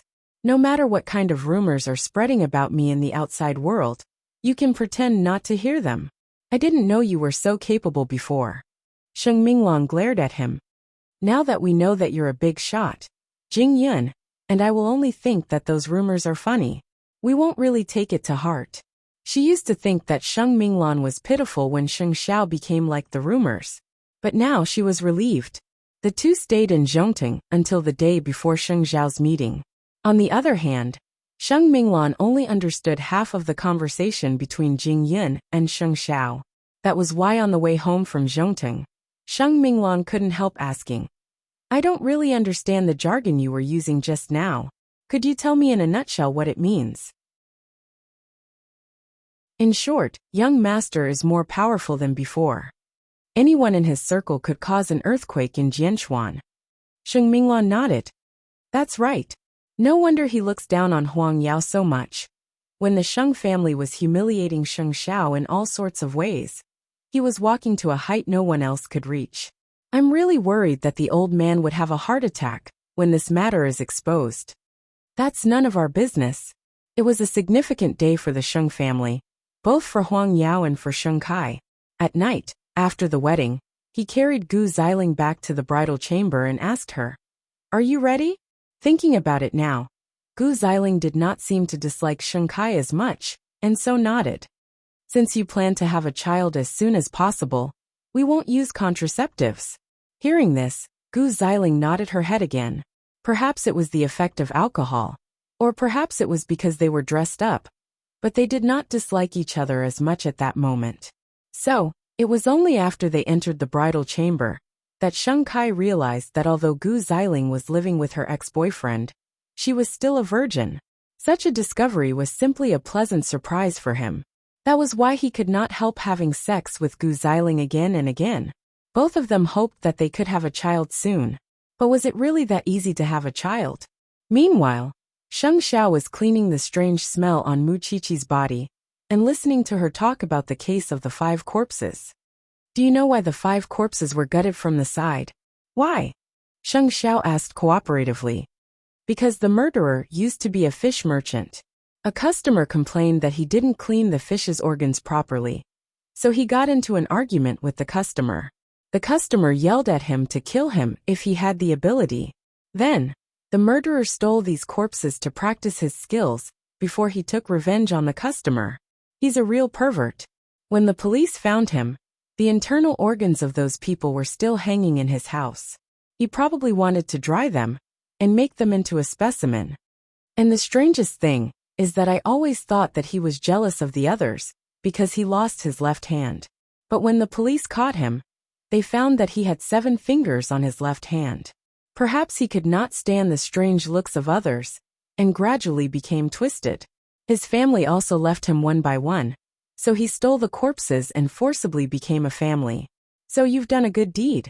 Mu Qiqi smiled and suddenly remembered that Sheng Minglan had called her in the afternoon. Did you let 4th sister and Jing Yun go to Zhongting?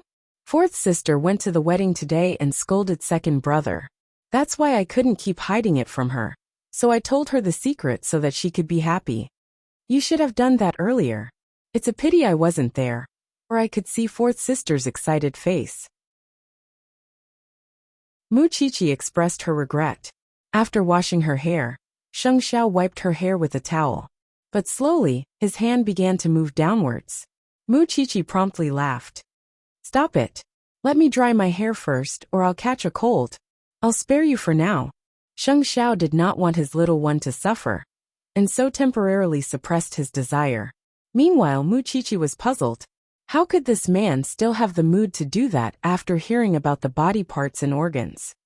Xiao Xiao, your mental fortitude is better than Feng Shanshan's. This person has dealings with the Sheng family. Keep your guard up. Sheng Xiao said seriously as he carried Mu Qiqi out of the bathtub. Of course I'll be on guard. Actually, I would be careful even if you didn't tell me. You should know that your little wife is very vengeful. Her eyes were always on Feng Shanshan. Chapter 421. Time flew. Soon, half a year had passed. With the cooperation of Sheng Kai and Gu Xiling, Huang Yao had taken another step forward and became a famous diamond empire in Asia. Old Sheng was very satisfied with the expansion of their territory. With such results, Old Sheng was finally no longer conflicted over whether it was Sheng Kai or Sheng Xiao who was sitting in that seat. Even so, he still hated Sheng Xiao intensely, because he believed that Sheng Xiao was a stain on his life. Still, no matter how much he hated Sheng Xiao had been hiding in the Shen family over the last 6 months as an idle son-in-law. With rumors of him getting into fights with the young masters of other families from time to time, it was as if Mu Qiqi had bewitched the man, turning him from a promising crown prince into a pile of mud that could not be helped up. Meanwhile, Feng Shanshan continued to monitor Mu Qiqi for Old Sheng.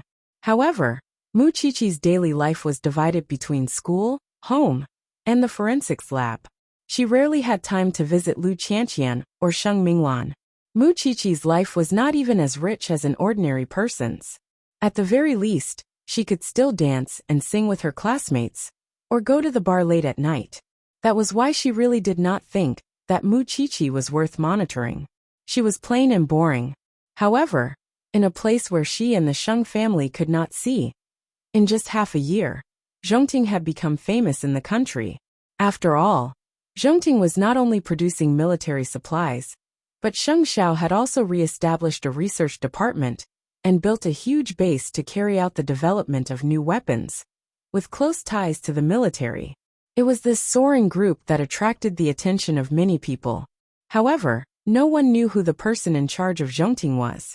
In the last 6 months, Mu Qiqi had visited the base he was so proud of with Sheng Xiao many times, accompanied him on expeditions around the world, and befriended many important people. Recently, the two of them had gone to Norway to see the laser, but only the Shen family knew about this. Shen Jianxuan could walk normally now, and Su Zipei's little darling was born. Still, they had kept a low profile in order to play along with Sheng Zhao's act. The Sheng family had naturally become even more arrogant now that they had risen to another level. On the other hand, Gu Xiling had clearly signed an agreement with Sheng Kai that she would divorce him after having a child and start a new family. Even so, after spending half a year with Sheng Kai, she realized that she had fallen for him. However, after half a year of hard work, there was still no movement in her stomach. Because of this, she secretly went for a checkup. However, the doctor said that she was fine and suspected that there might be something wrong with the man. But how could she mention this to Sheng Kai? It would be strange if Sheng Kai didn't lose his temper. At night, when Sheng Kai returned home and saw that Grandpa Sheng was still meeting Feng Shanshan, he knew that Grandpa Sheng's problem had not been resolved. I really don't know why Grandpa is still dissatisfied with Huang Yao's development to the point that he still wants Feng Shanshan to monitor Mu Qiqi. While helping Sheng Kai take off his coat, Gu Xiling said to her husband, "Grandpa thinks that Sheng Xiao is a stain on his life. He has been wanting to take revenge for the past 6 months. He knows how useless Sheng Xiao has been. Forget it, let him be. Let's go downstairs and eat." Gu Xiling nodded and kept the results of the checkup in her makeup box. She thought that she might have been too nervous and wouldn't get pregnant this way. So she might as well try for a while longer. The whole family was having a meal in the spacious dining hall when Grandpa Sheng gave Sheng Kai a mission. Go and find out more about Zhongting. Find out who's in charge of Zhongting. See if this family has any daughters of the right age. If there are, I think our third brother has found a place to settle down. Third brother spat out a mouthful of rice at that. Grandpa, I'm already working hard to find one myself. Don't rush me. How do you know you're not satisfied with Zhongting's daughter if she's not pretty? Third brother chuckled sheepishly. As expected, the old man had finally set his sights on Zhongting. He had expected it. After all, who wouldn't know that Zhongting was now in Jianxuan? Still, he was certain that eighth brother's family had no daughters. Got it, Grandpa. I'll see to it as soon as I can. Sheng Kai replied, even teasing third brother. You're the only one in the family who hasn't settled down yet. Even sixth brother is getting married. Shouldn't you work hard? Third brother thought to himself, you guys better not see to it, or the family won't have peace soon. The old man chuckled as well, before turning to Sheng Kai. By the way, get that piece of land east of the city as soon as possible. The expansion of Huang Yao's production base is imminent. I know, Grandpa. I'll see to it as soon as I can. Still, I heard that Zhongting has their eyes on that piece of land too. You could use the chance to get to know the person in charge. Zhongting had their eyes on that piece of land, but Sheng Xiao might not be the one to bid for it. When third brother heard about it, he quietly called Sheng Xiao before he went to bed. You've successfully caught the old man's attention. He's sent second brother to check you out. He wants to know who's in charge of Zhongting, and if there's a girl of suitable age for me to be his son-in-law. Zhongting has many beautiful female employees. Sheng Xiao replied. Eighth brother, you've got guts. You're sneaking glances at female employees behind sister-in-law's back. Do you think I'm you? Sheng Xiao was about to hang up. I got it. You're almost done hiding, aren't you? Aha. Sheng Xiao simply felt that life had been wonderful without the old man's interference for the past 6 months. Of course, he did not have to fear the old man's interference with his current position. After all, he could do anything to Huang Yao with just a few words. There were too many things that could trouble Huang Yao. Mu Qiqi came out of the bathroom after her shower to find Sheng Xiao sitting on the sofa with his black shirt unbuttoned. She sat down with her wet hair and dripped water on Sheng Xiao's documents. Dry my hair. Sheng Xiao put down the documents and pulled his little one into his arms. After half a year, the little one's figure had become even more alluring, especially with fifth aunt giving her food supplements. Her entire face now looked rosy, lustrous, and plump. I heard it when I was showering. What did third brother tell you? Sheng Xiao chuckled softly at third brother's words.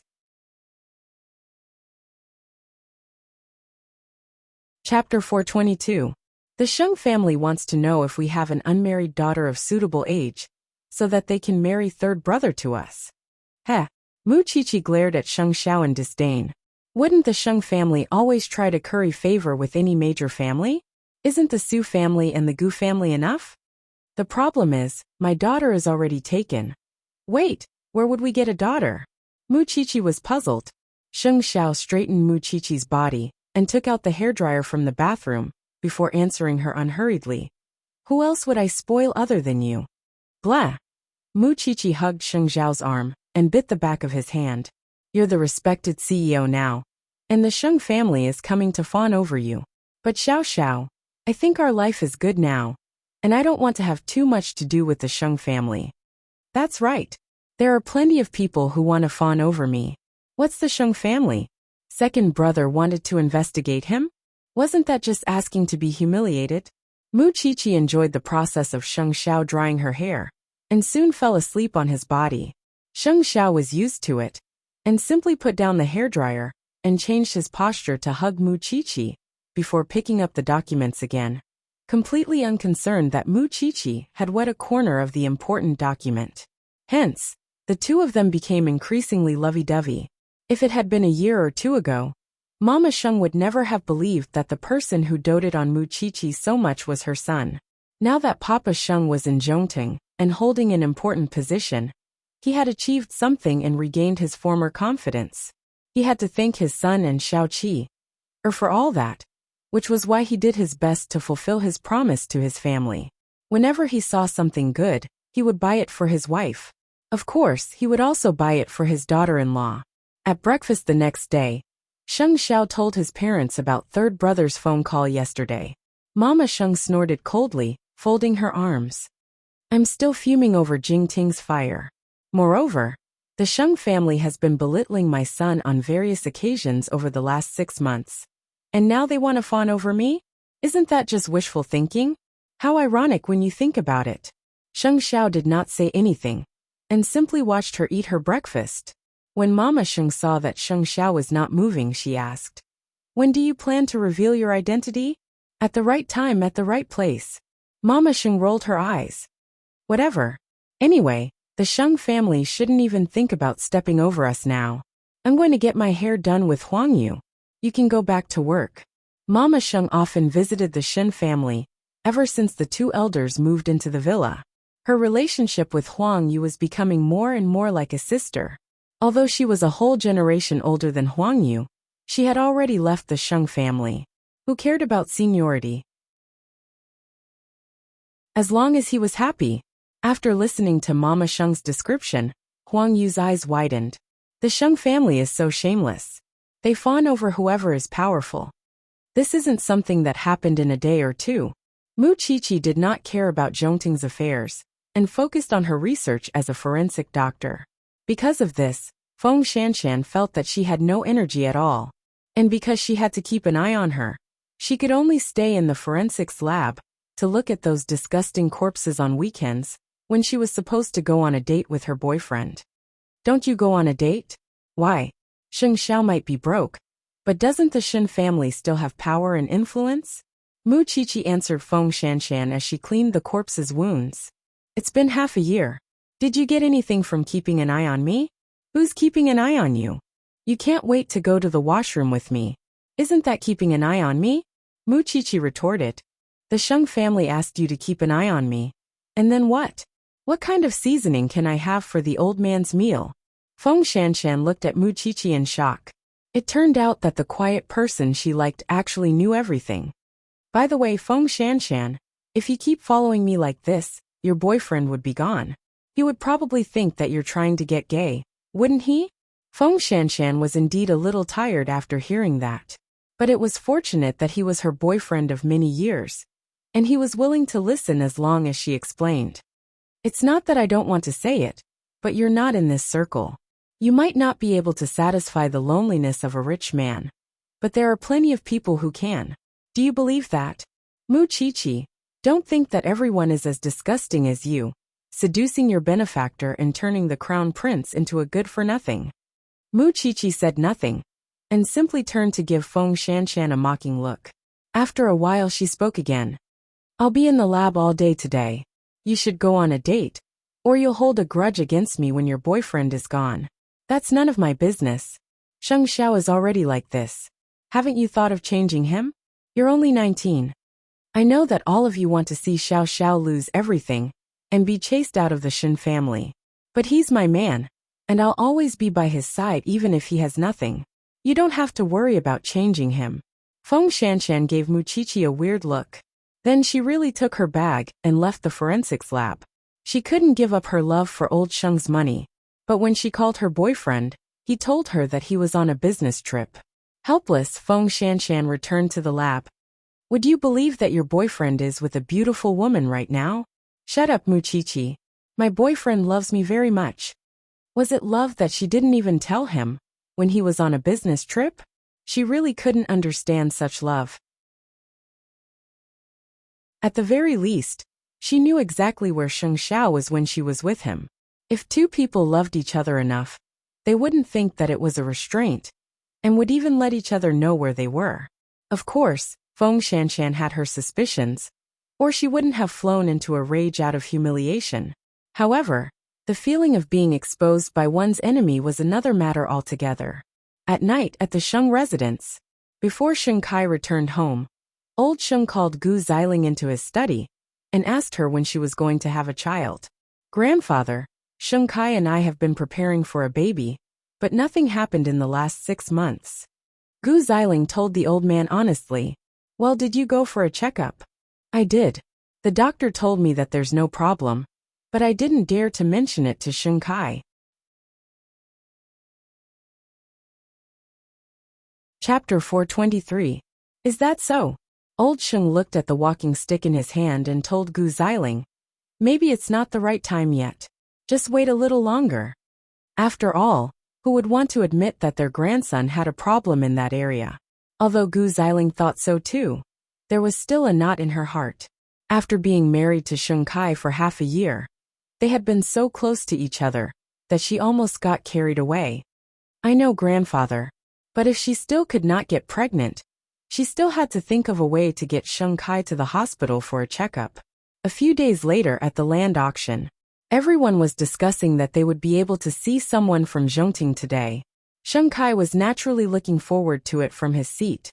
Moments later, Su Che and another deputy CEO of Zhongting entered the main hall of the auction.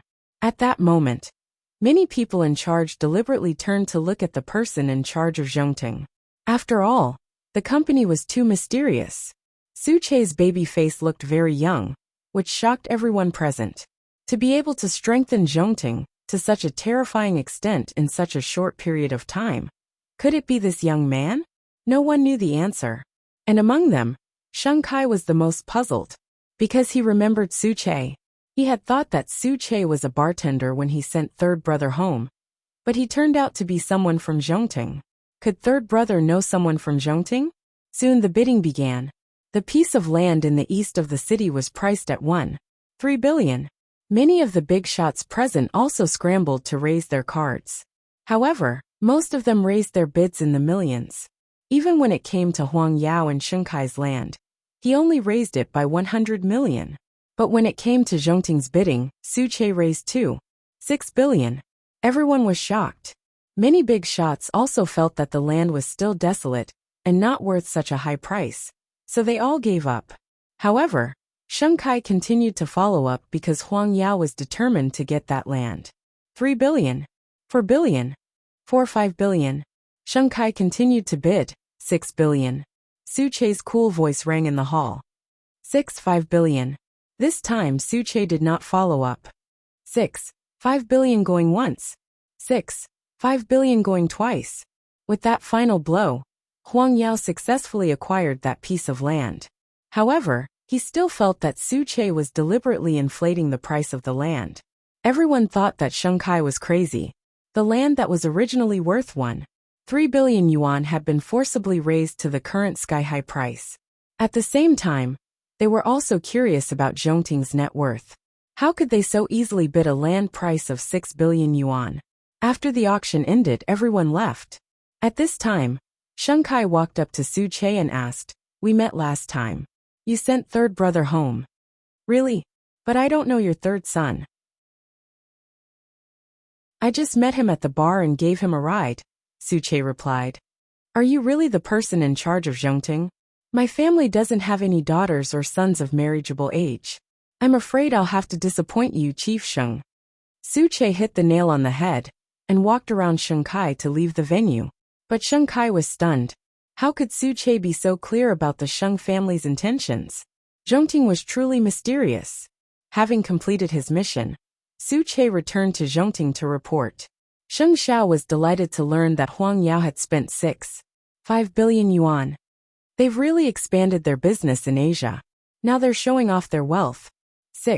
5 billion shouldn't be much for Huang Yao, Yi Futian said. 5 billion is certainly nothing, but it's not worth it for that piece of land. Now, I've settled the score with the Sheng family for burning down Jingting. Su Che was puzzled at that. Didn't Miss Chi-Chi already seek justice half a year ago? That little one had caused Huang Yao's shares to fall, and its market value to evaporate. In truth, it was just a virtual economy, because the money didn't really go into anyone's pocket, and simply disappeared from the market.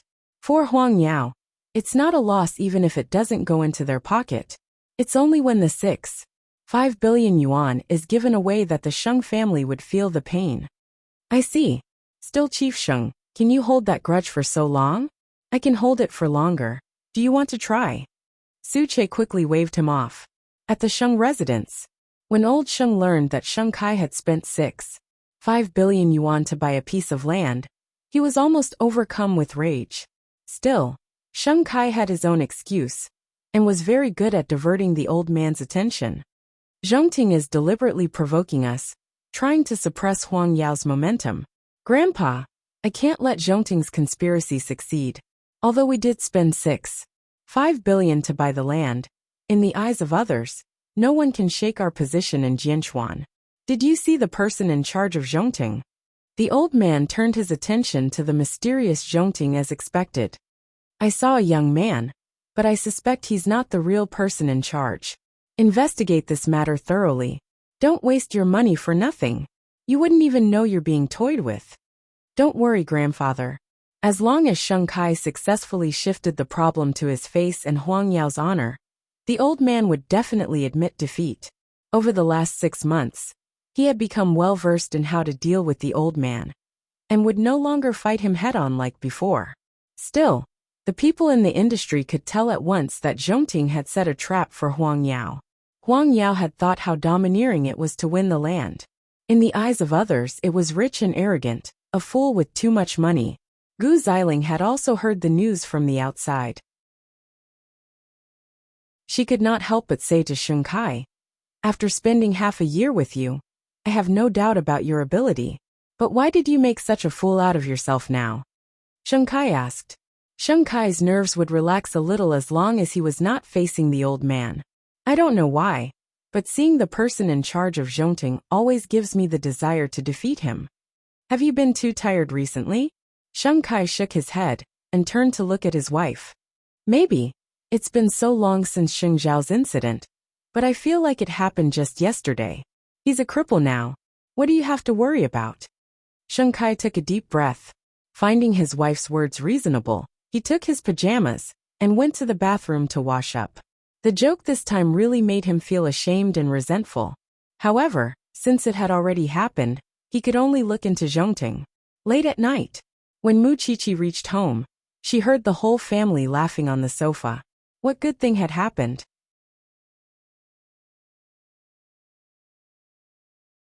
Chapter 424. It's all Xing Zhao's fault.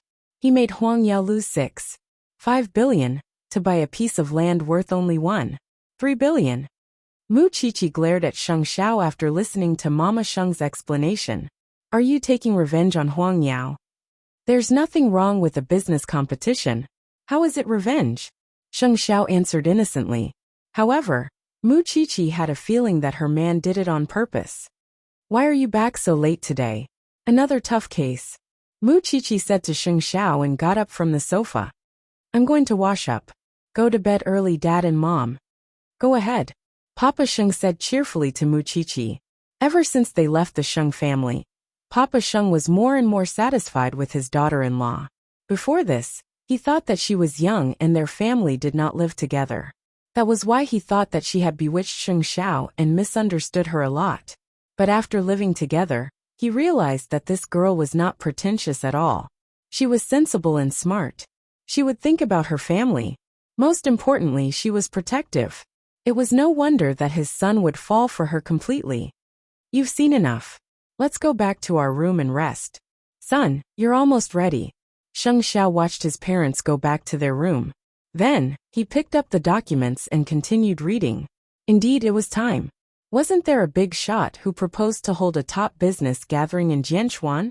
It seemed that it was this month. After taking a shower, Mu Qiqi went downstairs to welcome her man. But just as she sat on his lap, her phone rang. Mu Qiqi looked at the caller ID and knew that it must be another murder case. Another body was found in the sewers. Come and help, Qiqi. Mu Qiqi hung up and looked at Sheng Xiao helplessly. Xiao, I might have to work overtime. It's raining outside. Sheng Xiao said to her, glancing out of the window. It's more likely for murders to happen on rainy days. Mu Qiqi got down from his lap and went upstairs to change her clothes. At that moment, Sheng Xiao stood up and said, I'll send you there. But you still have work to deal with. It's the same in the car. Having said that, Sheng Xiao picked up the car key and pulled Mu Qiqi into his arms. If you go out in the middle of the night again, I'll spank your butt. Xiao, do you know that there have been 2 cases of female swine in the city? Their hands and feet were chopped off, and they died so miserably in the sewers. In this world, only we can avenge them. Since the little thing had said so, what else could he say? His usual domineering attitude was useless at this moment. What if I ask you to go out to the field when I'm sick? Tisk, of course I'll take care of you first before I go out. After all, there are people over there. Feng Shanshan is trying her best to make a contribution. It's not that she can't do it without me, but you can't leave me, can you? Mu Qiqi's face was written with one word, self-delusional. Of course, Sheng Xiao merely curled his lips and sent her to the spot where the corpse was found. The professor and the forensics team were all there. Feng Shanshan was there too.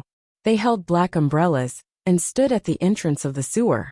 The body had already been moved out. Let's take a look at the corpse first.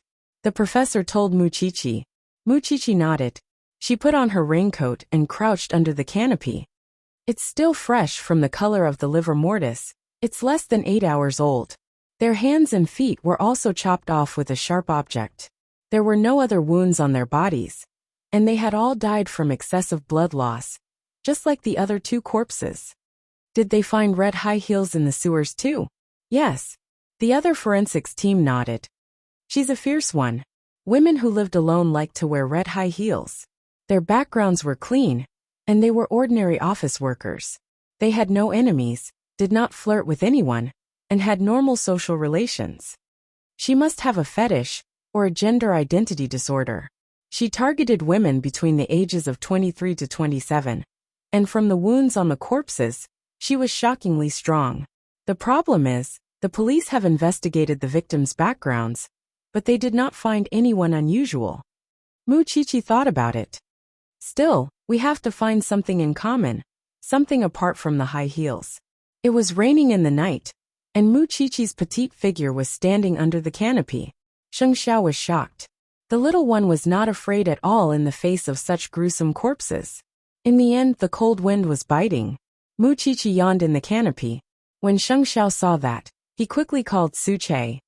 Go buy some hot drinks and bring them to me.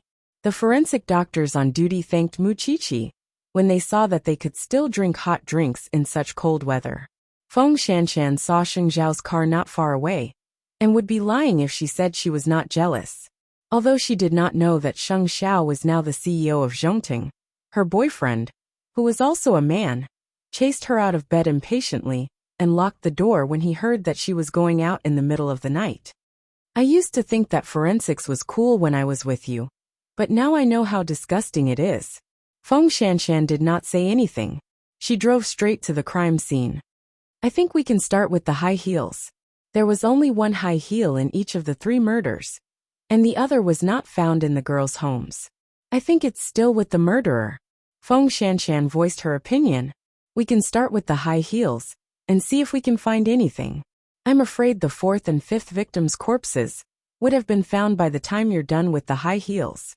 Mu Qiqi retorted. Then according to you, how should we investigate? Look for the murder weapon. So far, we haven't found an accurate murder weapon. If we know what weapon it is, we can roughly determine his occupation and approximate his weight. Compared to looking for the high heels, this is more realistic.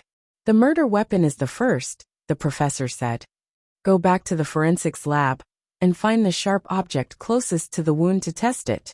Feng Shanshan snorted coldly. Still, bring the high heels back for a detailed report.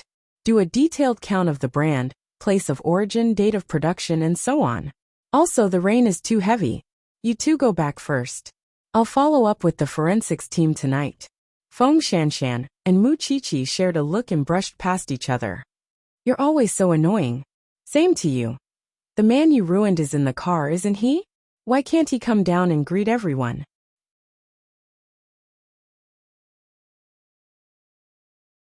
Chapter 425. Xiao Xiao, let's go home. Before Sheng Xiao drove off, he glanced at Feng Shanshan, who was taking a taxi. This woman had been bribed by old Sheng to keep an eye on Qi. He did not expect her to be so determined to keep an eye on Qi for half a year. Of course, Feng Shanshan did not stop causing trouble for Qi over the past 6 months. Such a person is not worth your time. Leave this woman to me. Mu Qiqi seemed to have seen through Sheng Xiao. She knew what this man was planning. Feng Shanshan is proud, but it's also because she has real talent. It's just that her boyfriend probably can't stand her anymore. I've asked Aunt Wu to prepare the water for you again. Go home and take a good bath. Got it? Mu Qiqi nodded. Meanwhile, Feng Shanshan had just gotten a taxi and rushed all the way to her boyfriend's house. However, he would not open the door for her no matter what. Feng Shanshan sat in the living room dejectedly. She sat there for the whole night. The next morning, her boyfriend came out of his room and saw her sleeping in the living room. He kicked her awake. Don't come again. Let's break up. What did you say? Feng Shanshan sat up and asked. Did I not make myself clear enough? Or is there something wrong with your ears? I said don't come again. I've had enough of you. Every time I see you, you smell weird.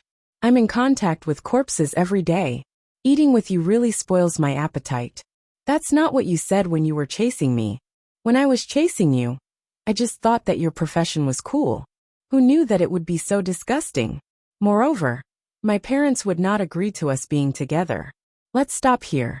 With that, the rich man took out a bank card from his wallet. There's 200,000 on it. Consider it your breakup fee. Take the money and get lost. Feng Shanshan found it ridiculous. So, she stood up and took the gold card. A relationship of a few years is really cheap. With that, Feng Shanshan took the gold card and left her boyfriend's villa. I said it's cheap. You don't want it. Feng Shanshan did not want it. After walking out of her ex-boyfriend's villa, she broke the card and threw it into the trash can. Although she came from an ordinary family, she believed that she had not coveted anything from her boyfriend in the past few years. Moreover, It was this man who chased after her first. However, she had nowhere else to go, so she went to the forensics lab. It was hard to tell whether Feng Shanshan was a good person or a bad person. That was why Mu Qiqi had always tolerated her surveillance. When Sheng Xiao left the house the next morning, he told Mu Qiqi, "Come with me to a business gathering in 2 days." "Okay, I'll spare some time for you," Mu Qiqi replied.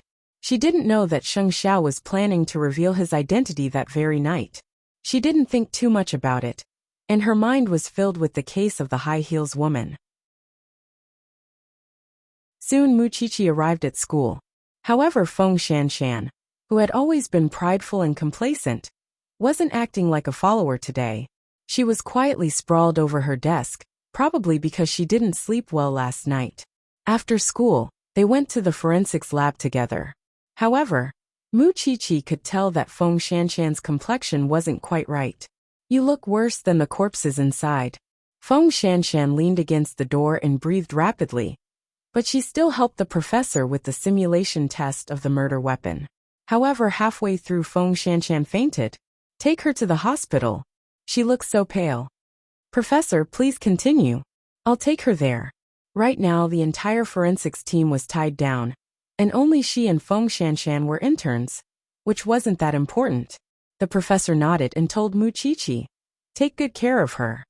Even though the professor was aware that the two never got along, Mu Qiqi was someone who could tell right from wrong.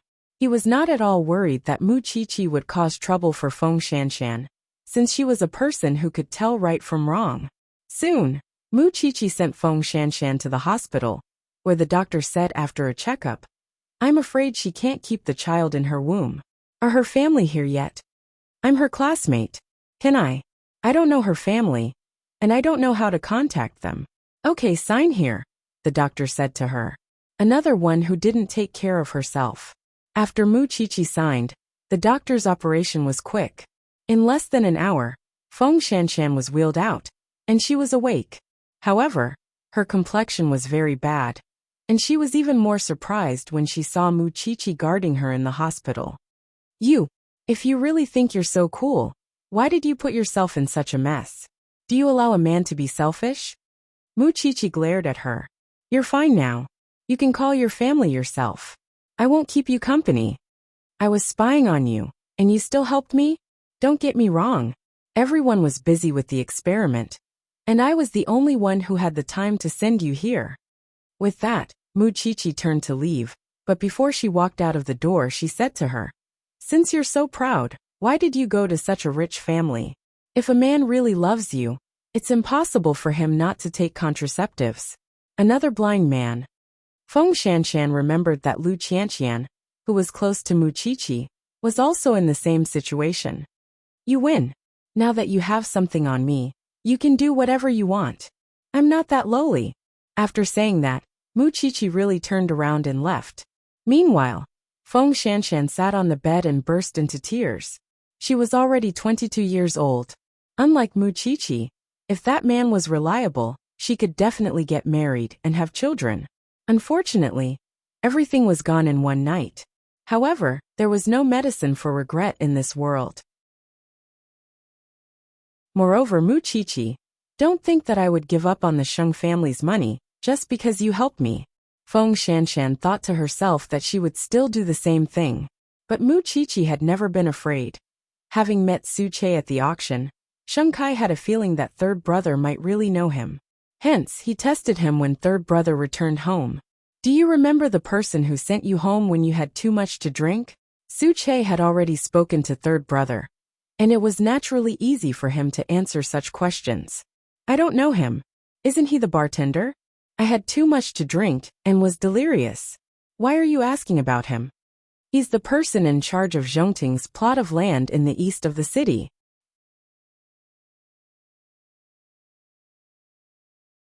Chapter 426. You're overthinking it. I'm just asking.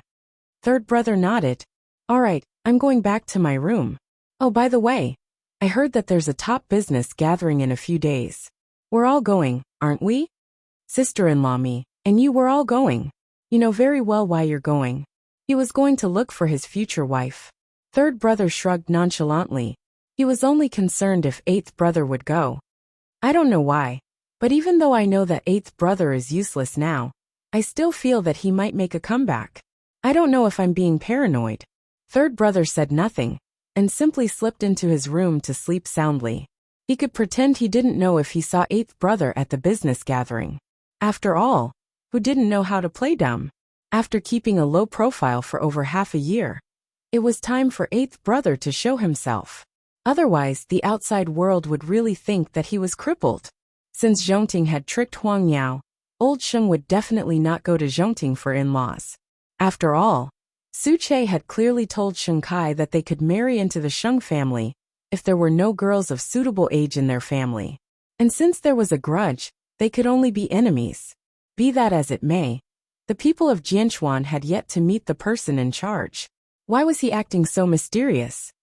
There's no telling which powerful family is pulling strings behind the scenes, toying with people's hearts, and making Huang Yao suffer the moment they arrived. Still, it's just a new company. Could they really fly? If the person in charge of Zhongting is really going to the business gathering, you'd better get back at me for what happened before. The old man instructed Sheng Kai. Don't worry, grandfather. I'll bring Xiling and third brother there.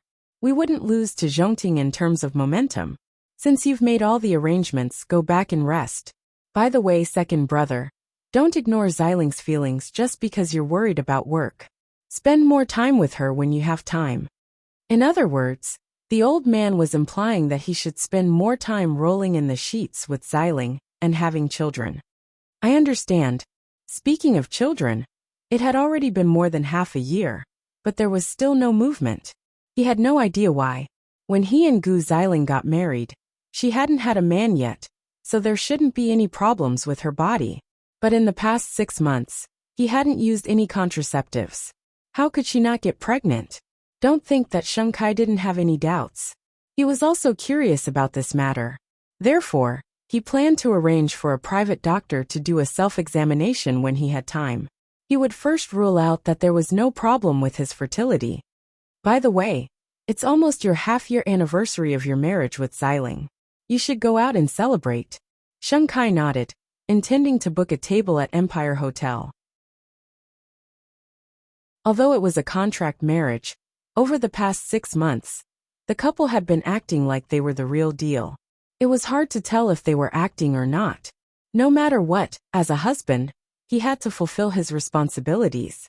So he asked his secretary to make arrangements to book a table and prepare flowers for their half-year anniversary. Feng Shanshan had lost a child, but that **starred was drinking and dating beautiful women in a hotel. Feng Shanshan found out where her ex-boyfriend was from their mutual friend, and took a taxi to Empire Hotel. She didn't want this man, but she wanted justice for the child. So she found the table where the man was having a meal with his new girlfriend in the restaurant. The man was promptly displeased when he saw her. Didn't we break up? How could you find me here? I'm here to see why a man who just dumped his ex-girlfriend 2 days ago could go on a date with a new girl, as if nothing had happened. We've already broken up. What do you care? I'm not trying to care about trash like you. I just want to tell this new sister that this man never wears a condom in bed. You could get pregnant by accident and then lose it to him, just like me. The girl felt disgusted at those words and rose from the table. Sorry, I'm leaving. What do you get back by doing this? I don't want to get back anything. I just want to see you disgusted. Slap. There was a loud noise, and Feng Shanshan was slapped in public just like that. I gave you face, but you don't want it. Meanwhile, Sheng Kai and Gu Xiling were in the open-air restaurant. Feeling their mood affected by the commotion, they called for the hotel manager. What are the security guards doing in this hotel? I'm really sorry, Chief Sheng and Mrs. Sheng. We'll take care of it right away. With that, the hotel manager led the security guards to Feng Shanshan and the scumbag. I'm sorry, but could you please leave? You've seriously disturbed other customers. I'm your VVIP. The scumbag shouted. You just have to chase this woman out. Feng Shanshan saw Sheng Kai and Gu Xiling not far away. She had seen both of them when she visited the Sheng family. Still, they probably wouldn't remember her. No, they wouldn't stand up for her even if they remembered her. Who did she think she was? In the end, it was Muchichi who called. The professor is asking why you're not here yet. What time is it? I'm in Empire Hotel. I'm in a bit of trouble. For some reason, Feng Shanshan had the illusion that Muchichi might be willing to help her. In Muchichi's opinion, that woman loved to torment. Of course, she could understand that Feng Shanshan's current mood was exactly the same as Lu Qianshan's before. Even so, wouldn't you be digging your own grave if you went looking for trouble? Miss, please leave. My friend will be here soon, Feng Shanshan said. Feng Shanshan, this is the first time I've realized that you're so annoying and despicable. This time, Feng Shanshan didn't hold back and promptly slapped the scumbag across his face. You don't deserve to call me by my name. Sheng Kai and Gu Xiling were sitting nearby. Unable to hold back at the commotion, he turned to the hotel manager and said, Aren't you going to ask someone like that to leave? She's affecting my anniversary with my wife. Miss, please. Hence, Feng Shanshan was escorted out of Empire Hotel by the security guards. Still, it was here that Feng Shanshan saw the disgusting faces of the Sheng family. Over the last 6 months, she had been watching over Muchichi on old Sheng's behalf. Although she didn't expect Sheng Kai to put in a word for her, it was quite cold-blooded for him to stand by and watch.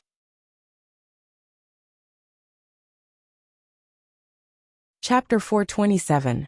When Muchichi arrived at Empire Hotel, she found Feng Shanshan crouching at the entrance, with the hotel's security standing beside her.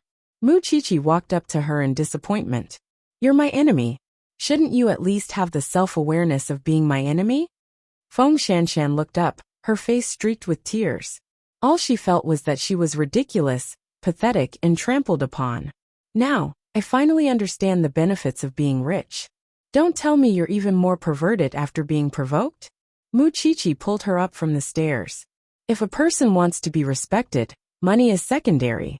First, you have to think highly of yourself. Having a rich boyfriend would certainly satisfy your vanity. But don't forget that rich young masters are not to be trifled with. Don't you regret ruining the crown prince? Why should I? Muchichi was so angry that she almost laughed. Although I don't want to admit it, your ability is indeed extraordinary. With these you can also reap a good life. Why must you go to a fancy trash can to find a man? I didn't expect that I have such a high opinion of you. Hurry up and clean up your ugly face. Report to the forensics lab. Muchichi did not want to waste any more time on Feng Shanshan. However, that scumbag of a boyfriend had just stepped out of the hotel. When they saw each other, they hurriedly approached. You slut, you haven't left yet. Great. Helpless, Muchichi went up to him and pushed him away. I know you don't care that Feng Shanshan had a child in her, but you should do some good for yourself. The scumbag laughed when he saw that it was Muchichi, and here I was wondering who it was. I didn't expect it to be the bride Muchichi. What? You ruined the crown prince, and now you want to drag another man down with you? Are you sure you want to fight me head-on with your meager assets? Muchichi asked in return. Who knows, you might end up worse than Feng Shanshan tomorrow. Considering her identity as a member of the Shen family, the scumbag did not dare to spout nonsense. So, he found an excuse to warn Feng Shanshan. Don't ever appear in front of me again. Otherwise, I'll beat you up every time I see you. Scum like him, you still don't want to admit it? Were you blind before? Feng Shanshan had nothing to say. In fact, she felt that she was quite a scumbag. Now it was just retribution. After thinking it through, Feng Shanshan wiped away her tears and said to Muchichi, Let's go. Let's go there now. Don't think I'll give in to you just because you helped me. Do I need you to let me? Both of them quickly rushed to the forensics lab. But the couple who had been enjoying a candlelit dinner at Empire had left the hotel as well. Still, when the waiter helped him get the car, he heard that Muchichi had been there just now. Although they were both in Jianchuan, it had been over half a year since he last saw Muchichi. He didn't know whether the woman who ruined Eighth Brother's future had become more tricky and difficult to deal with.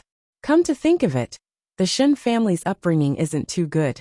There's no telling how long Xing Xiao could tolerate Muchichi if he goes. No matter how long he can tolerate, the Sheng family can't let him come back. Sheng Kai told his wife coldly. His mood had changed the most over the last 6 months. Sheng Xiao did not want anything back then. He just wanted Mu Qiqi alone, leaving behind the huge business of Huang Yao. He had gone through so much to bring Huang Yao to a higher level, and he would never be so generous as to hand over his fruits of labor. Moreover, he liked the feeling of dominating others. Still, the girl who caused trouble just now was hired by Grandpa. Aren't we being a little unreasonable for not saying a word for her? Gu Xiling was still keeping the matter in mind. Still, she wasn't really concerned about Feng Shanshan. She simply wanted to test Sheng Kai and see if he was paying attention to that girl. Sheng Kai shook his head and opened the car door for Gu Xiling. She's hired by Grandpa. What does it have to do with us? Gu Xiling was only satisfied then. Little did she know that she had almost knelt for Feng Shanshan later. Feng Shanshan's love and hate were both strong, and she naturally held a grudge against Sheng Kai and his wife. As for Mu Qiqi, she felt that she and Mu Qiqi were very much alike now. Who wouldn't go crazy around people like the Sheng family? It was clear from how old Sheng had paid her to keep an eye on Mu Qiqi for half a year that the old man's strong desire for control was evident. When they returned to the forensics lab, there was a new breakthrough in the case of the high heels. First, they had confirmed that the murder weapon was an extremely sharp knife, and that the knife was made with the aid of a certain instrument, which was why it didn't take much effort to cut off the victim's limbs. Secondly, he confirmed the connection between the high heels. All 3 girls had bought them from the same online store. With this information, they could lock onto the next shoe buyer and ensure their safety. Both Mu Qiqi and Feng Shanshan breathed a sigh of relief when they had a clue. At the very least, there would always be good things happening, and not everything would be so terrible. Unwittingly, it was late into the night. When Mu Qiqi was about to leave, Feng Shanshan suddenly told her, "Do you know why I was chased out of the hotel?" Mu Qiqi frowned. Because the current crown prince of the Sheng family and his new wife were celebrating their 6-month anniversary up there. And he said that I was disturbing them. So, the Sheng family is really annoying. Mu Qiqi sneered and returned home. She felt much more relaxed now that there was a clue to the case. Still, she was a little tired after so many things had happened today. Come to think of it, Feng Shanshan is really an idiot. She knew that going to that scumbag was overestimating herself, and yet she still went for it. Perhaps she wanted to die with him? Sheng Xiao smiled softly. Blah. That scumbag wouldn't be hurt even if she blew herself up 10 times. Mu Qiqi retorted. That's why a girl has to be clear about people. And did you know Xiao Xiao? Second brother has really changed a lot. He's so powerful now. I've never doubted his ability, but he's never been a strong-willed person. That was why Sheng Xiao trusted third brother more than Sheng Kai. And as it turned out, he had the right eye.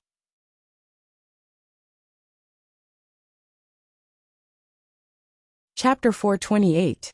That's why I'm bringing you to the business gathering in a few days. I know Xiao Xiao. But can't you make that scumbag Feng Shanshan pay the price first? He provoked me today.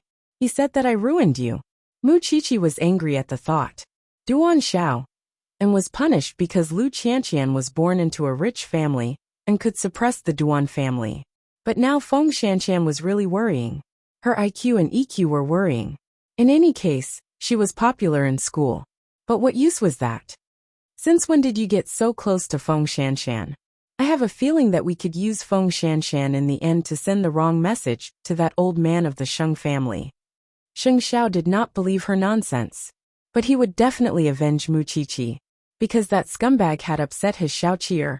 Feng Shanshan had thought that Mu Qiqi would spread the news of her pregnancy and miscarriage after being disgusted by her for so long. But when she went to school, she found out that Mu Qiqi was not interested in that at all. She was gauging the heart of a gentleman with her own mean measure. She thought of all the things she had gone through before. But in the end it was Mu Qiqi, her enemy, who treated her the best. She would continue to follow up with the Sheng family. She had been monitoring Mu Qiqi for so long, and she did not think that she should give up on the old man's money. But it was entirely up to her to say what she wanted to say to the old man. At the very least, She was quite disgusted by Sheng Kai and Gu Xiling at the moment. But from Sheng Kai's point of view, it was not easy for him to promise Gu Xiling that he would keep her company. In the end, it was ruined by her and that scumbag of a rich man. Naturally, he was unhappy. Fortunately, the two of them had a tacit understanding last night. Gu Xiling did not get upset because of what happened in the hotel, so he was relieved. Over the last 6 months, Gu Xiling rarely caused trouble. She was dedicated to being his wife and helping him take care of the Sheng family. It would be a lie to say that he was not moved. Still, he was a little worried that the child they had been looking forward to for so long did not come. The next morning, Sheng Kai entered the dining room with a radiant face. Seeing the old man sipping tea at the head of the table, he said, "Grandfather, Xiling and I saw the girl you often see at Empire Hotel yesterday. It seems that she broke up with her boyfriend, and her character is really bad. Are you sure she's reliable?" Grandpa Sheng looked up at Sheng Kai and said coldly, "What does it have to do with you? You just take care of your Huang Yao. You don't have to worry about this girl's character. It's fine as long as she is Mu Qiqi's enemy." Sheng Kai nodded. "That's true. Go home early and spend more time with Xiling." Wasn't the old man urging them to hurry up and have children? "Yes, Grandpa. Still, you've had that girl keep an eye on Mu Qiqi for so long." "Is there any news from Sheng Xiao?" As soon as the old man heard the words eighth brother, anger immediately appeared on his face. After all, whether it was Sheng Xiao or eighth brother, their names were taboo to the Sheng family. Sheng Kai didn't dare to ask more questions, so he quietly ate his breakfast. Later, third brother came downstairs, looking a little dazed. "See if there are any suitable girls at the business gathering in 2 days. You're not young anymore, and you're still single. Don't you think it's embarrassing? Not marrying Zhongteng?" Third brother asked mockingly. "Why would I have a grandson like you?" Third brother pursed his lips and said nothing. Ever since eighth brother left, the sharp conflict in the family had calmed considerably, mainly because third brother had a strong will to live and was good at smoothing things over. Still, he knew that it was temporary. After the business gathering, the Sheng family would probably blow up again. After Feng Shanshan had a falling out with her scumbag ex-boyfriend at Empire Hotel, her ex-boyfriend had left her things at his doorstep and called her on purpose, telling her to go get them. In truth, he was trying to humiliate her. After all, Feng Shanshan was the one who had mocked him in public that day. Moreover, the little beauty he was going out with was ignoring him. Feng Shanshan was in the forensics lab when she answered the call, and found that Mu Qiqi was looking at her when she hung up. "Is eavesdropping a habit of yours? I just don't get it. Why do you have that scumbag's number in your phone?" Mu Qiqi crossed her arms and shook her head. "Besides, are you really that stupid? Are you really going to be greedy for those things? I don't think those things are important, but the only photo of my parents is in my suitcase. I have to get it back." Feng Shanshan replied, "You wouldn't be so kind as to let you get it. If it were me, I would just throw it away. Isn't that scumbag's intentions obvious? It's none of your business." With those words, Feng Shanshan took off her white coat and left the forensics lab. Of course, Mu Qiqi wouldn't stick to the cold shoulder since Feng Shanshan had put it that way. She simply called Sheng Xiao, even though she felt that it was a waste of his time. Su Che quickly received Sheng Xiao's order to contact the scumbag's parents. It was easy to deal with someone like that since it was just a small company. Feng Shanshan returned the car to the scumbag and hailed a cab to his mansion. However, when the scumbag saw Feng Shanshan, he pointed at a nearby trash can and said, "Your things are in there. You want them? Go get them yourself." Feng Shanshan knew that it would be such humiliation, and she had to admit that being with that scumbag had pushed her to the limit of her tolerance. That was why she went to the trash can without a word and started to search for the photo. But when she started to stink, the scumbag took out the photo from his pocket and said, "Are you looking for this?" Feng Shanshan's eyes reddened when she saw the photo in his hand. "Give it back. I know you care about your parents, but it's a pity that it's useless for you to keep it. They've already started their own families, so why don't I tear it for you?" With that, the photo was torn into 2 halves in the scumbag's hand. We've been together for years. Why must you be so ruthless? Feng Shanshan asked with a trembling voice.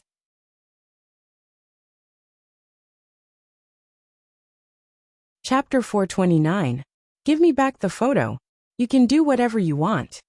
That was the most important thing to Feng Shanshan. Even if the scumbag tore it apart, she wanted the pieces of the photo. Then come here and kneel before me. The scumbag hooked his finger at Feng Shanshan. Can't you let me go for the sake of my miscarriage? I told you to scram before, but you insisted. Now I've changed my mind. The scumbag arched a brow and placed the photo on the table in front of him. Come here and kneel before me to apologize. I'll let you take the photo away. Feng Shanshan swallowed her anger. She had no other choice but to walk up to the scumbag and kneel on the green grass. Then the scumbag kicked her to the ground. You be *tch. You embarrass me in public. I'll make you happy. Feng Shanshan lay on the ground and clenched her fists. She could not fight back. At that moment, the scumbag's parents suddenly drove up to their son's villa. When the scumbag saw his parents' car parked at the door, he quickly helped Feng Shanshan up from the ground. Shanshan, why did you fall to the ground? He asked with hypocrisy. The scumbag's father was not fooled. After getting out of the car, he walked up to his son, picked up a stool beside him and smashed it on his back. The scumbag fell to the ground and rolled around in pain. Come in. His imposing figure dragged the scumbag into the living room with an absolute aura. Along the way, the scumbag let out a series of screams. In fact, the parents had already arrived when Feng Shanshan was rummaging through the trash. 2 days ago, someone from Zhongting came to discuss a takeover. They did not know the reason, but today they called him and told him to go home and teach his son a lesson. If he had not seen the scumbag humiliating a girl, he would have thought himself innocent. However, after seeing what his son had done as a father, he couldn't say anything. He did not know that he had raised such a scumbag. Feng Shanshan was helped into the living room by the scumbag's mother. They knew that their son had a girlfriend, but they had never met her in an ordinary family. They did not expect that their first meeting would be under such circumstances. Feng Shanshan did not know what was going on. She followed him into the living room of the villa. However, the scumbag's father found a golf club and swung it at his son. The screams came one after another.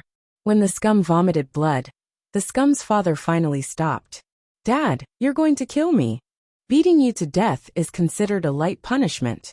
If it wasn't for breaking the law, I would have chopped you up today. The scumbag's father said to his son, do you know that you've offended someone you shouldn't have? If the company goes bankrupt, not to mention you're now a rich second generation, I'm afraid you can only go to the streets and become a beggar. You still want a girl to kneel to you. Let me tell you, from today onwards, I won't give you a single cent. I want to see how you're going to continue fooling around. The scumbag lay on the ground moaning. After this beating, he would probably have to stay in the hospital for 10 days to half a month. Dad, our family is so rich. If you don't give it to me, who will you give it to? Even if I donate it, I won't give it to you. With that, the scumbag's father stood up from the sofa and walked to Feng Shanshan. I didn't know this animal was such a thing. I heard that you lost your body because of him 2 days ago. I don't have anything here, and I don't know how to compensate you. I can only express my sincerity and hope that you can live a happy life in the future. Feng Shanshan looked at the father and did not take the check. She only said, I haven't used his money in the years I've been with him, so I won't take it now. I've driven the sports car and other things, but I've returned them. I broke the card he gave me as a breakup fee and threw it away. I only want the photos of my parents. With that, Feng Shanshan turned around and planned to leave the scumbag's house. When the scumbag's father heard what Feng Shanshan said, he kicked the scumbag a few more times. I hope that when you go back, Miss Feng, you can put in a good word for me in front of the person in charge of Zhongting. I will definitely take care of my son later. Feng Shanshan did not understand what the father meant. She simply picked up the photo of her parents from the garden and left the scumbag's house. At the very least, she had seen the scumbag get beaten up with her own eyes just now, and it was a relief. Still, she did not believe that it was a coincidence that her parents came. especially when the scumbag's father told her to put in a good word for him in front of the person in charge of Zhongting. How would she know the person in charge of Zhongting? The only person who would poke her nose into such matters was Mu Qiqi. Wait, Mu Qiqi, Zhongting? Although Feng Shanshan was kicked, it was not a heavy one. Compared to the pain that the scumbag had suffered just now, it was nothing. Later, Feng Shanshan returned to the forensics lab and stuck the photo with the transparent tape before carefully putting it back in her pocket. Mu Qiqi said when she saw it when she was done with her experiment. I couldn't tell that you're such a filial son. Why are you always peeking at others? Get it straight. You're in the forensics lab, and such an obvious place is for people to see. You could have stuck it back at home otherwise. Feng Shanshan had nothing to say. Pausing for a moment, she then said, You helped me today, didn't you? What does that have to do with me? Otherwise, no one in this world would care about me, Feng Shanshan said. The photo you saw just now was when I was 15 years old. It was the last photo of my parents before they divorced. After that, the two of them started their own families. Other than giving me a fixed amount of money every month, they didn't ask about anything else. But why would I tell you that? What happened to you at the Mu family back then is no less spread, and not much better than me. Mu Qiqi said nothing, and simply washed the utensils in silence. Your family built Zhongting, didn't they? Or perhaps the crown prince built it? How so? Otherwise, I can't think of any other reason why someone from Zhongting would help an annoying stranger like me. At those words, Mu Qiqi turned to look at Feng Shanshan. So, are you going to tell the Sheng family? Feng Shanshan smiled but said nothing.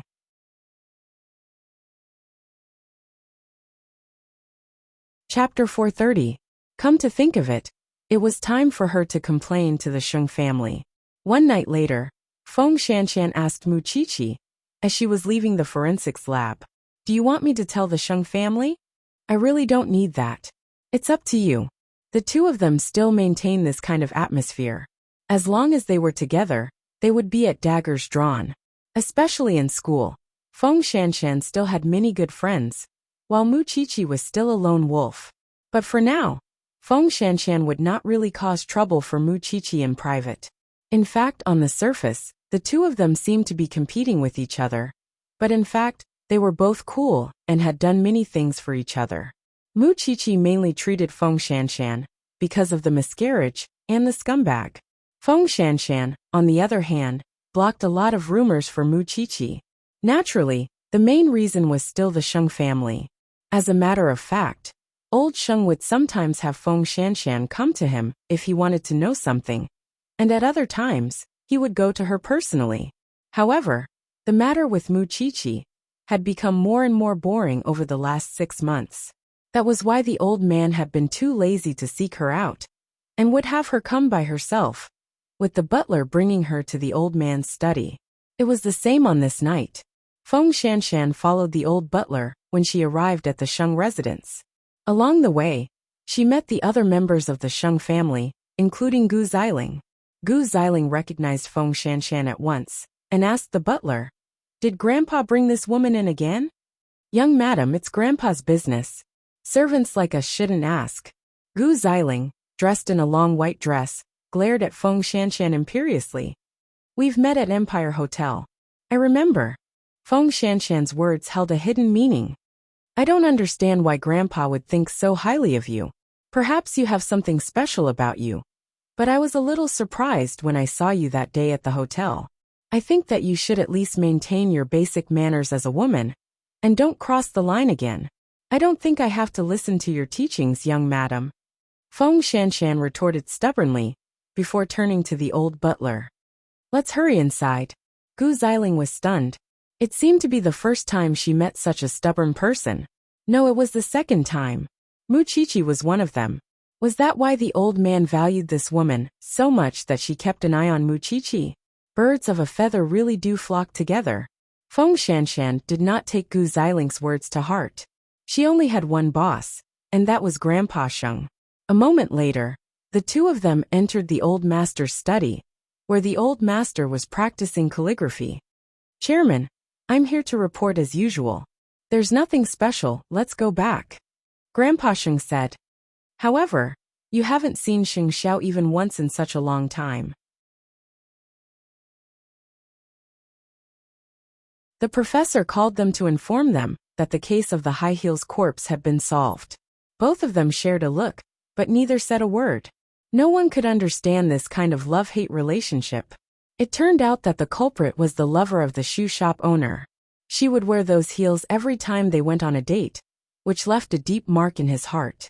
Later, when he found out that the woman was wearing red heels with someone else, he killed her in a fit of impulse, chopping off her limbs and throwing her into the sewers. From then on, he hated anyone who bought these red high heels. That was why he pretended to be the man's lover and continued selling shoes online. He would get the address of anyone who bought those red heels and kill them to vent his anger. To experience that pleasure, he even built a machine with his own hands that could instantly remove the limbs of a corpse.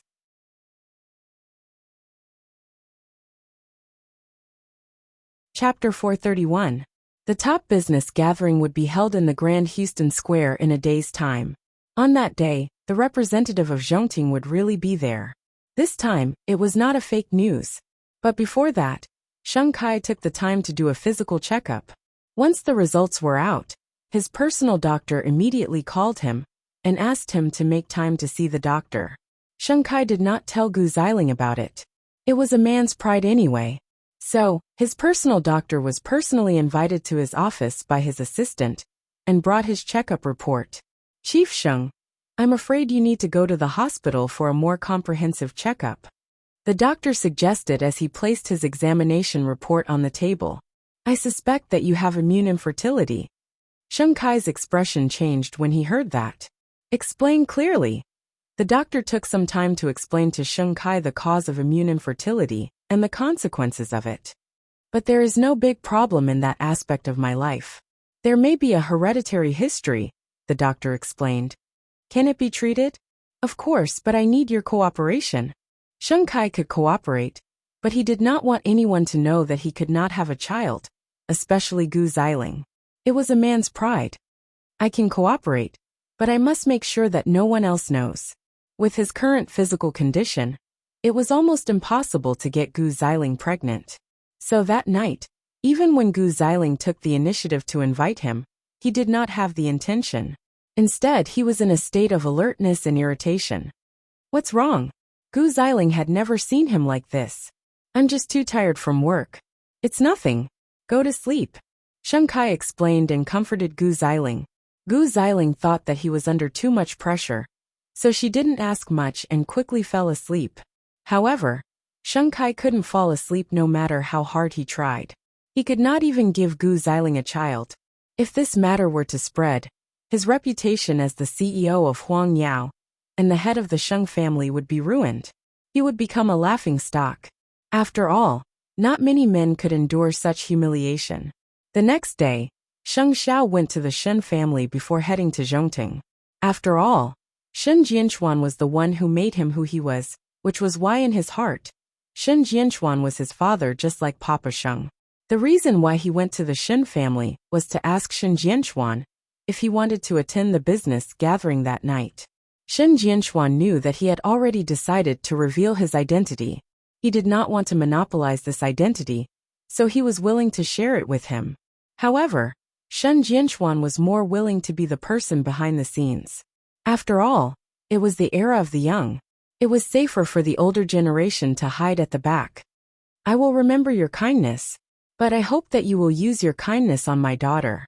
I am satisfied with your performance so far.